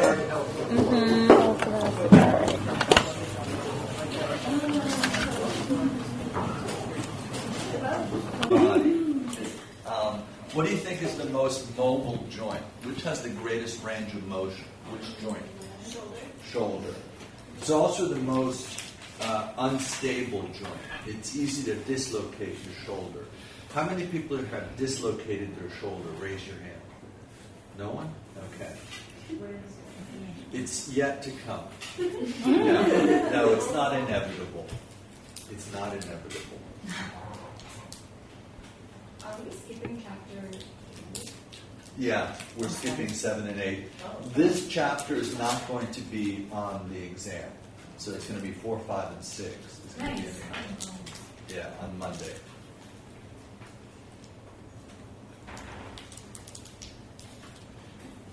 So another way to say joints is articulations. It's where two bones meet. Now this is wrong. It says where body movement occurs. Sometimes there's no body movement at a joint. It can be a joint that's bones fused together. A trade-off exists between strength and mobility. There's two classification schemes: structural, which is based on the anatomy, and functional, range of motion. Now the joint structure determines function. Structural classifications include fibrous joints, cartilaginous joints, bony joints, and synovial joints. Functional classifications include a synarthrosis, which is an immovable joint, an amphiarthrosis, which is a slightly movable joint, and a diarthrosis, which is a freely movable joint or synovial joint. Now on the test, I'm going to ask you these three: synarthrosis, amphiarthrosis, and diarthrosis. Hold on.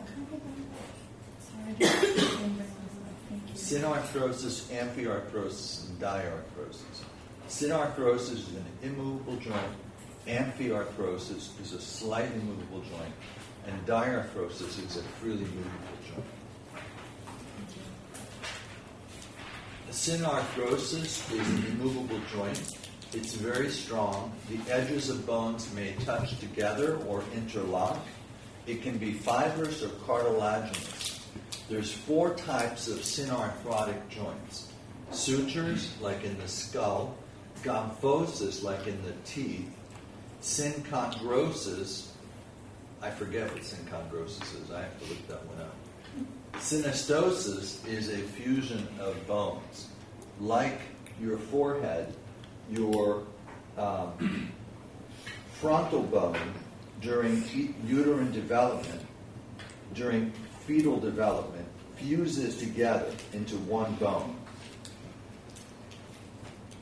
Sutures are found only between the bone and the skull, the bones of the skull.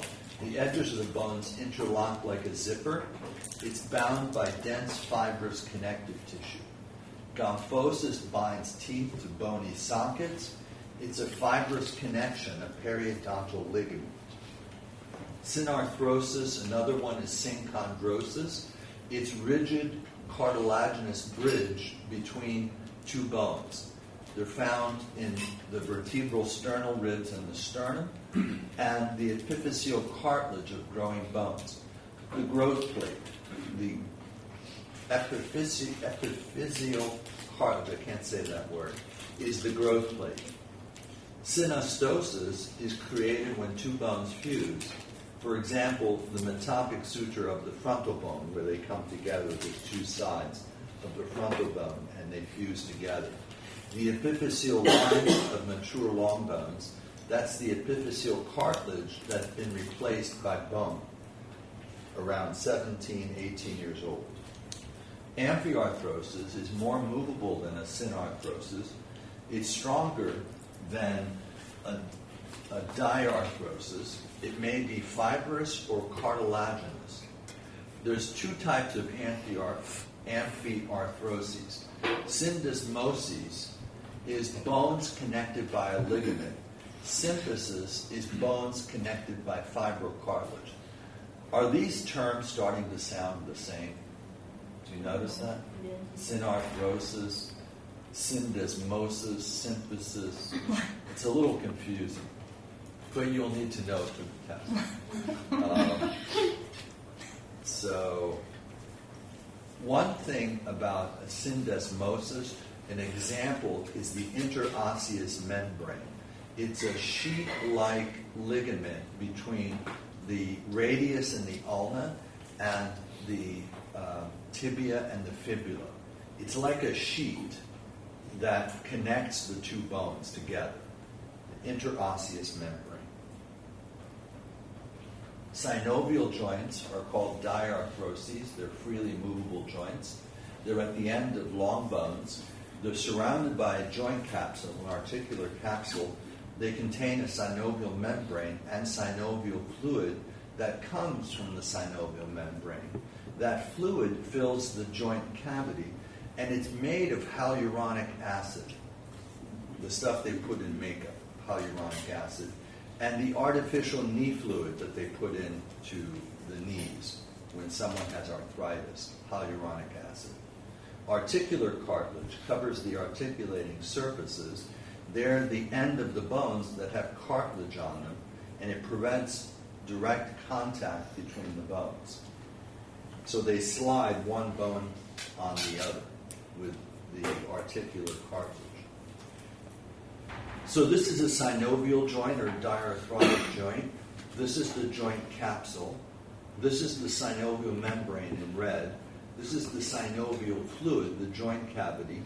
This is the articular cartilage on both bones. And of course, this is the bone itself, spongy bone, surrounded by a layer of compact bone. This is the knee joint. It's a hinge joint, and the femur is above the tibia. This is the patella, the kneecap, and there's some accessory structures like bursa. Bursa means sac or purse in Latin, and it's filled with synovial fluid that helps cushion the bone against other structures, tendons, ligaments. It cushions them. And there's fat pads that help stabilize the joint. Meniscus, which is a band of fibrocartilage, and you've heard of torn meniscus. That's the meniscus here and here. Actually here, excuse me. This is the articular cartilage. This here. This is the meniscus. Synovial fluid has the consistency of egg yolk. It contains proteoglycans like hyaluronic acid. Primary functions include lubrication, nutrient distribution, and shock absorption. So one of the things that when you stretch before exercise, you lubricate the joint with synovial fluid. You also distribute the nutrients to the cartilage. And when you warm up, it pushes the synovial fluid into the cartilage. which is important to cushion. Synovial joints are mobile, but they're relatively weak. They're stabilized by accessory structures such as cartilages and fat pads, ligaments, tendons, and bursa. Cartilage, the meniscus, is a pad of fibrocartilage between the knee bones, the femur and the tibia. Fat pads is adipose tissue covered by synovial membrane, and it protects articular cartilage. Ligaments support and strengthen joints. A sprain is a ligament with torn collagen fibers. So when you sprain your ankle, you're spraining your ligaments. When you strain a muscle, you're pulling some of the muscle. You tear some of the muscle or tendon. Tendons attach muscles around joints. Bursa are small pockets of synovial fluid, and they cushion areas where tendons and ligaments rub up against other tissues. Factors that stabilize synovial joints. They prevent injury by limiting range of motion. Collagen fibers of the joint capsule and ligaments, shapes of articulating surfaces and menisci, other bones, muscles, or fat pads, and the tendons are attached to articulating bones. Movements are described in terms that reflect the plane or direction of movement and the relationship between structures. Planes of movement is monoaxial, which is one plane, like your elbow joint and your knee. Biaxial is two planes, like your wrist. You can bend your wrist this way, and you can bend your wrist this way. Triaxial is three planes, like your shoulder and hip joint, which is a ball and socket joint. Did you guys study ball and socket joints? No. Okay. Types of movements at synovial joints. You can have gliding movements, angular movements, circumduction, rotational movement, and special movements. We're going to go through each of them. We're going to skip the pencils because I find that extremely annoying.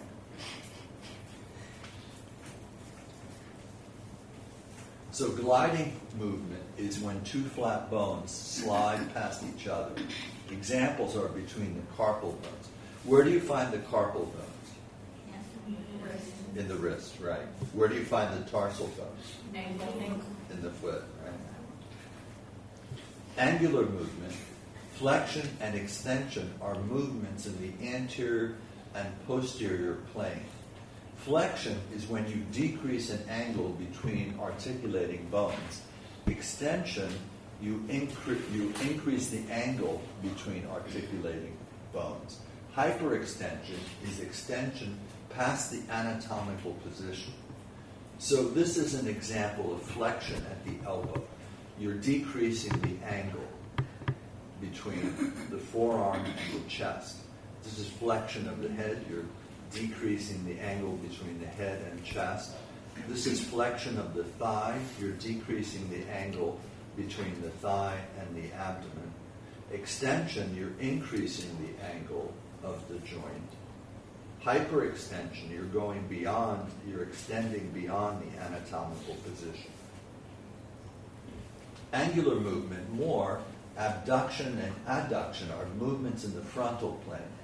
Abduction is movement away from the midline. Adduction is movement towards the midline. So this is abduction, moving your arm away from your waist, sideways. Adduction is moving a limb closer to the body. Abduction of the thigh is when you, in a lateral plane, move the leg to the side. Adduction is when you move it towards the midline. Can you guys see that? Okay. Adduction of the fingers is when you put your fingers together. Abduction is where you separate them away from the middle finger. Circumduction is a complete circular movement without rotation. That's circumduction. And notice that the person is doing this. That's circumduction. That's different from rotation. You'll see rotation in a moment.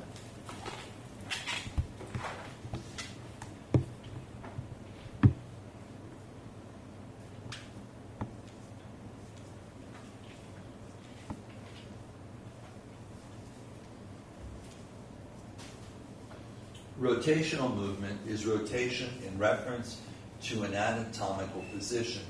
For example, left and right rotation of the head. When I turn my head to the right or the left, that's a rotational movement. Limb rotation is relative to the longitudinal axis of the body. Medial rotation is internal rotation. Lateral rotation is external rotation from the body. So this is rotation of the head, left and right rotation. This is rotation of the arm. This is a bad diagram because that should actually be this. It should be like this. Rotation of the arm, internal rotation, external rotation. It shouldn't be like this because this is pronation and this is supination. So pronation rotates the forearm so that the radius rolls across the ulna, and it results in the palm facing posteriorly.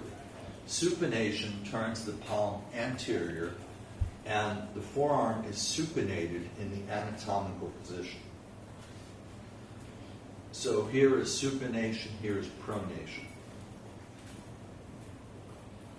Special movements, inversion is twisting of the sole medially. Eversion is twisting of the sole laterally. Dorsiflexion is flexion at the ankle, lifting your toes. Plantar flexion is extension at the ankle, pointing the toes. So this is inversion, turning your foot inward. Eversion is turning your foot outward. Dorsiflexion is standing on your heel. Plantar flexion is when you plant the sole of your foot down. It's a little confusing because both are called flexion. Plantar flexion is standing on your toes. Dorsiflexion is lifting your toes up. Opposition is movement of the thumb towards the palm or other fingers, like this. You guys have opposable thumbs that allows you to grip a pencil and a pen and tools like hammers. There are some other animals that have opposable thumbs that help them climb trees. Reposition is opposite of opposition. Protraction is anterior movement or forward movement in a horizontal plane. Retraction is opposite of protraction. It's pulling back. So this is opposition, the thumb touching the fingers. This is protraction, sticking the chin out. Retraction is pulling the chin back. A better example of protraction is my shoulders. When I bring my shoulders forward, that's protraction. When I bring my shoulders back, that's retraction.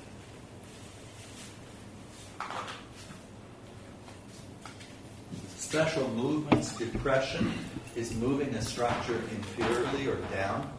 Elevation is moving a structure superiorly or up. Lateral flexion is bending the vertebral column or the head to the side. So depression is opening the jaw. Elevation is closing the mouth. A better example is the shoulders. Elevation and the depression.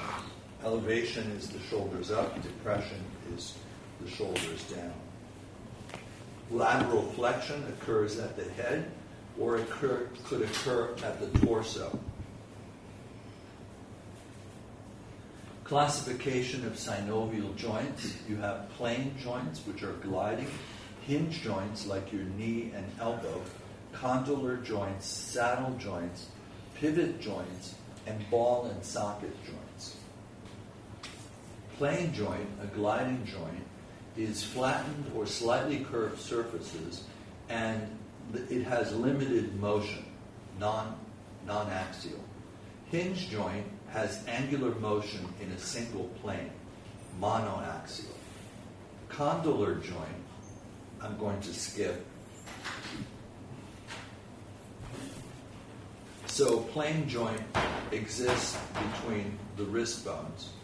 The hinge joint is the elbow and knee and ankle and fingers. Condylar joint we're skipping. Saddle joint we're skipping. Pivot joint is rotation only. It's monoaxial. And ball and socket joint is a round head in a cup-shaped depression, and it's triaxial. We're going to skip the saddle joint. Pivot joint is rotational direction. And the atlas and the axis, did you guys study the atlas and the axis? Yes. Okay, so you know that the atlas is directly below the skull and rests on top of the axis. And the atlas rotates around the dens of the axis, the tooth of the axis, or also called odontoid process. Ball and socket joint allows three-plane movement, shoulder and hip joint. Which do you think is more stable, the shoulder or the hip? Hip. The hip. It's kind of hard to dislocate your hip. You'll see why in a second, why it's so difficult to dislocate your hip. It can occur, but it's rare. Intervertebral joints, the first two cervical vertebrae are joined by a synovial joint. Synovial joints lie between adjacent articular processes, and adjacent vertebral bodies form symphyses. Bless you. A symphysis is fibrocartilage, and an intervertebral disc is an example of a symphysis. It's separated by the vertebral bodies, the intervertebral discs. The annulus fibrosus is the tough outer layer of fibrocartilage. It attaches the disc to the vertebra. The nucleus pulposus is the elastic gelatinous core that absorbs shocks. Now, what happens when you press on a jelly donut? The jelly comes out the hole, right? That's what a herniated disc is, when the jelly comes out the hole. The hole comes from damage. So this is a bulging disc. The nucleus pulposus is bulging against the annulus fibrosus. And this is a herniated disc where the annulus fibrosus has gone all the way through the annulus fibrosus, and it's pinching a nerve. So you may have heard the term herniated disc or slipped discs. This is what a herniated disc looks like. This is the spinal cord. As the vertebral column moves, the nucleus pulposus compresses, and the disc shape conforms to motion. Intervertebral ligaments bind the vertebra together and stabilize the vertebral column. We're going to skip the intervertebral ligaments. I'm going to show you what they look like. This is the anterior longitudinal ligament. This is the posterior longitudinal ligament. This is the ligamenta flava, and the ligamenta flava attaches one spinous process to the other. Notice how much smaller the posterior longitudinal ligament is, how much larger the anterior longitudinal ligament is. And that has clinical significance because when someone has a herniated disc, the disc herniates on the side of the posterior longitudinal ligament. A very common injury is somebody who has a two-door car. They only have one door, and their briefcase is in the back seat, the well of the back seat. And they do this. They twist at an angle and pull up the suitcase or the briefcase. And that puts pressure on the disc to go sideways around the posterior longitudinal ligament on either side. We're going to skip this. Vertebral movements include flexion, extension, lateral flexion, and rotation. So what would flexion look like in the vertebral movement? This, right? Extension is back. Rotation is this way. And what was the other one? Lateral flexion, right? Lateral flexion. The elbow joint is a hinge joint. It involves articulations between the humerus, radius, and ulna. Can you guys tell the difference between the radius and the ulna if you saw it on the lab practical? You should. The radius looks like it has a little drum on one side, and the ulna has a little beak at the top.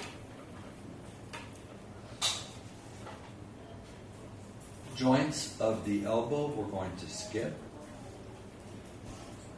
Structures of the elbow: the biceps brachii muscle attaches to the radial tuberosity on the radius, and it controls elbow motion. Elbow ligaments: there's several ligaments. You're not responsible for them. These are some of the ligaments that are in the elbow. Here's the radius and the radial tuberosity.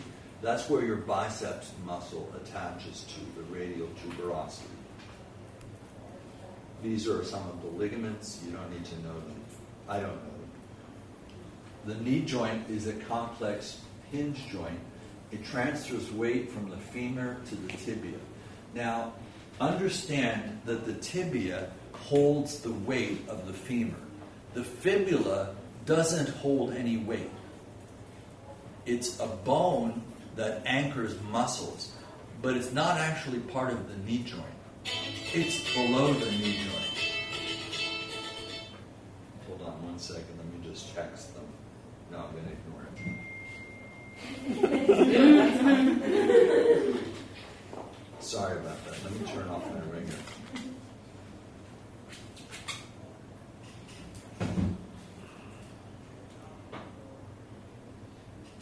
So there's a joint between the femur and the tibia, and one between the patella and the patellar surface of the femur. The joint capsule and the joint cavity have the medial and lateral menisci, fibrocartilage pads. At the femur, there's tibia articulations, and the medial and lateral menisci cushion and stabilize the joint. There's 7 supporting major ligaments. The patellar ligament goes from the kneecap to the tibia. There's 2 popliteal ligaments in the back. There's anterior and posterior cruciate ligaments inside the joint capsule. Has anybody ever heard of a torn ACL? Mm-hmm. What does ACL stand for? Anterior cruciate ligament, ACL. Tibial collateral ligament and fibular collateral ligament are on the sides. Here is the quadriceps tendon. Here's the patella, patellar ligament, and this is the tibial collateral ligament. This is the fibular collateral ligament. Notice the fibula is not part of the knee joint. The tibia is. Now, in football, you're not allowed to tackle somebody from the side of their knee, and that's called clipping. The reason for that is that when you put pressure on the knee from the side, it can tear the tibial collateral ligament and the anterior cruciate ligament.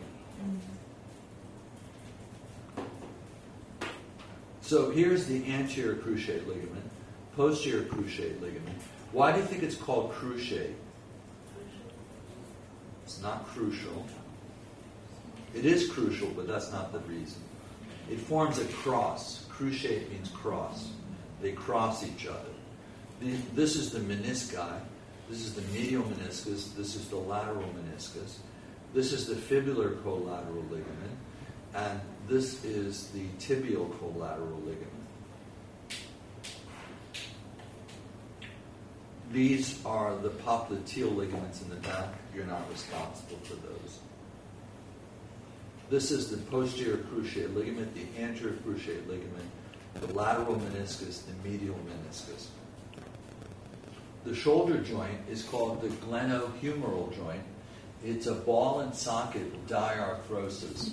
It's between the head of the humerus and the glenoid cavity of the scapula.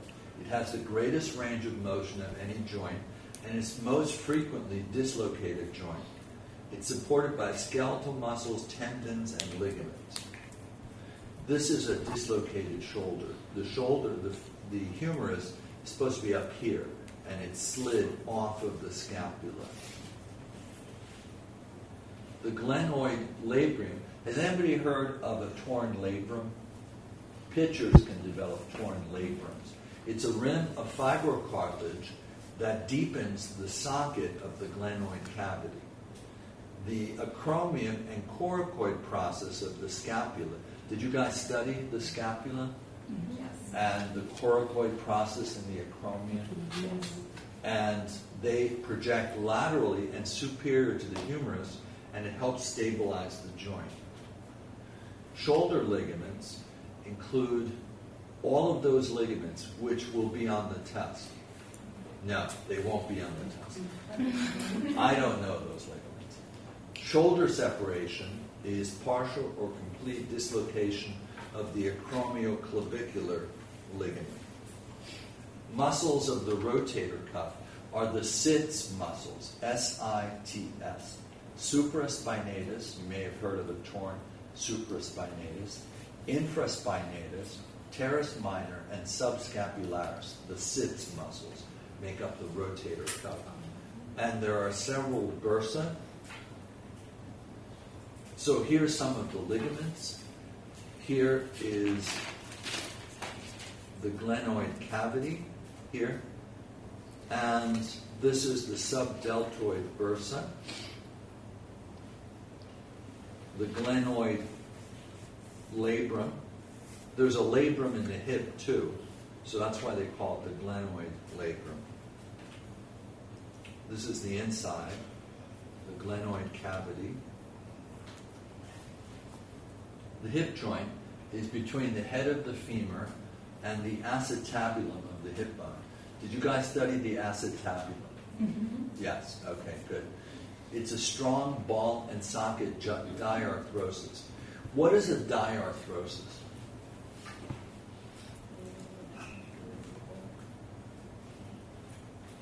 It's probably the knee. It's a freely movable joint. What's a synarthrosis? Immovable joint. What's an amphiarthrosis? Slightly movable joint. So which would be the intervertebral discs? Would it be an immovable joint? A synchondrosis?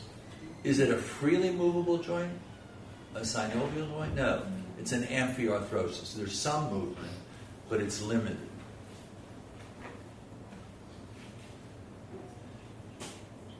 So it has a wide range of motion. It has an acetabular labrum, which is a rim of fibrocartilage that increases the depth of the joint cavity and seals in the synovial fluid. There are several ligaments. You don't need to know the names of the ligaments. This is where the acetabular cartilage is and labrum. These are the ligaments. Notice how tightly wrapped they are against the neck and head of the femur, from the front and from the back. Notice how tightly wound they are. Rheumatism is pain and stiffness in the musculoskeletal system. Arthritis is joint inflammation. All rheumatic diseases that affect synovial joints. Osteoarthritis is caused by wear and tear of joint surfaces. The collagen, the the cartilage wears away in osteoarthritis. It wears away because of age and because of potential genetic conditions. Also, being obese makes it more likely to wear and tear the articular cartilage. It generally affects people over 60, the golden years. So this is a joint in the knee. Notice there's space here between the bone, and there's a loss of space here. So it's lost cartilage because it's worn away on the medial side. Women tend to get osteoarthritis more than men because they have wider hips, and the angle is more acute from the side of the hips to the knee. Degenerative changes. Rheumatoid arthritis is an inflammatory condition. The immune system attacks itself, it attacks the joint tissues. Gouty arthritis is crystals of uric acid that form within synovial fluid. This is as a result of rheumatoid arthritis. It's called ulnar deviation. It's where the hand moves towards the ulna, like this. And the bones fuse together, the joints fuse together in rheumatoid arthritis. This is gouty arthritis of the big toe, which is called podagra. And it's very painful. It's so painful that even putting a sheet on the toe hurts. And you notice it's red. The big toe becomes red, or the base of the big toe. The way you would treat this is you would inject steroid into the joint or put somebody on a course of prednisone. Degenerative changes can be caused by joint immobilization, reduces the flow of synovial fluid. It can cause symptoms of arthritis. It can be treated with continuous passive motion. Whenever people have had knee surgery, they hook up their legs to a machine that flexes and extends the knee back and forth. Has anybody ever seen that in a hospital? Continuous passive motion. It moves the joint so that it keeps the joint going. As we age, bone mass decreases, bones weaken, and the risk of fractures increases. This is a healthy bone. This is a bone with osteoporosis.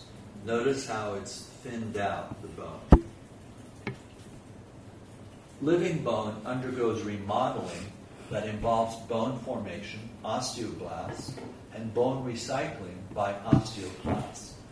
On the test, you have to know that osteoblasts build bone and osteoclasts break down bone. You should know that for the test. Could you remember to that slide? I'm so sorry. Say that again? Could we just, thank you, sorry. Just Yeah, osteoblasts make bone. Osteoclasts break down bone.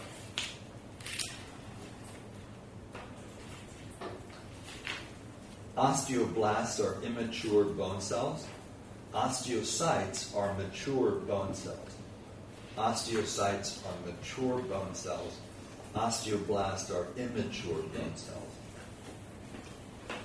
Factors affecting the balance between bone formation and recycling: age, physical stresses like lifting weights, hormone levels like estrogen and testosterone, calcium and phosphorus uptake and excretion, genetic or environmental factors. Other systems interact with the skeletal system. Muscles attach to bones. Bones are controlled by the endocrine system. The digestive and urinary systems provide calcium and phosphate minerals for bones to grow, and the skeleton serves as a reserve for calcium, phosphate, and other minerals. You know what that means? Okay, so you got out in record time tonight.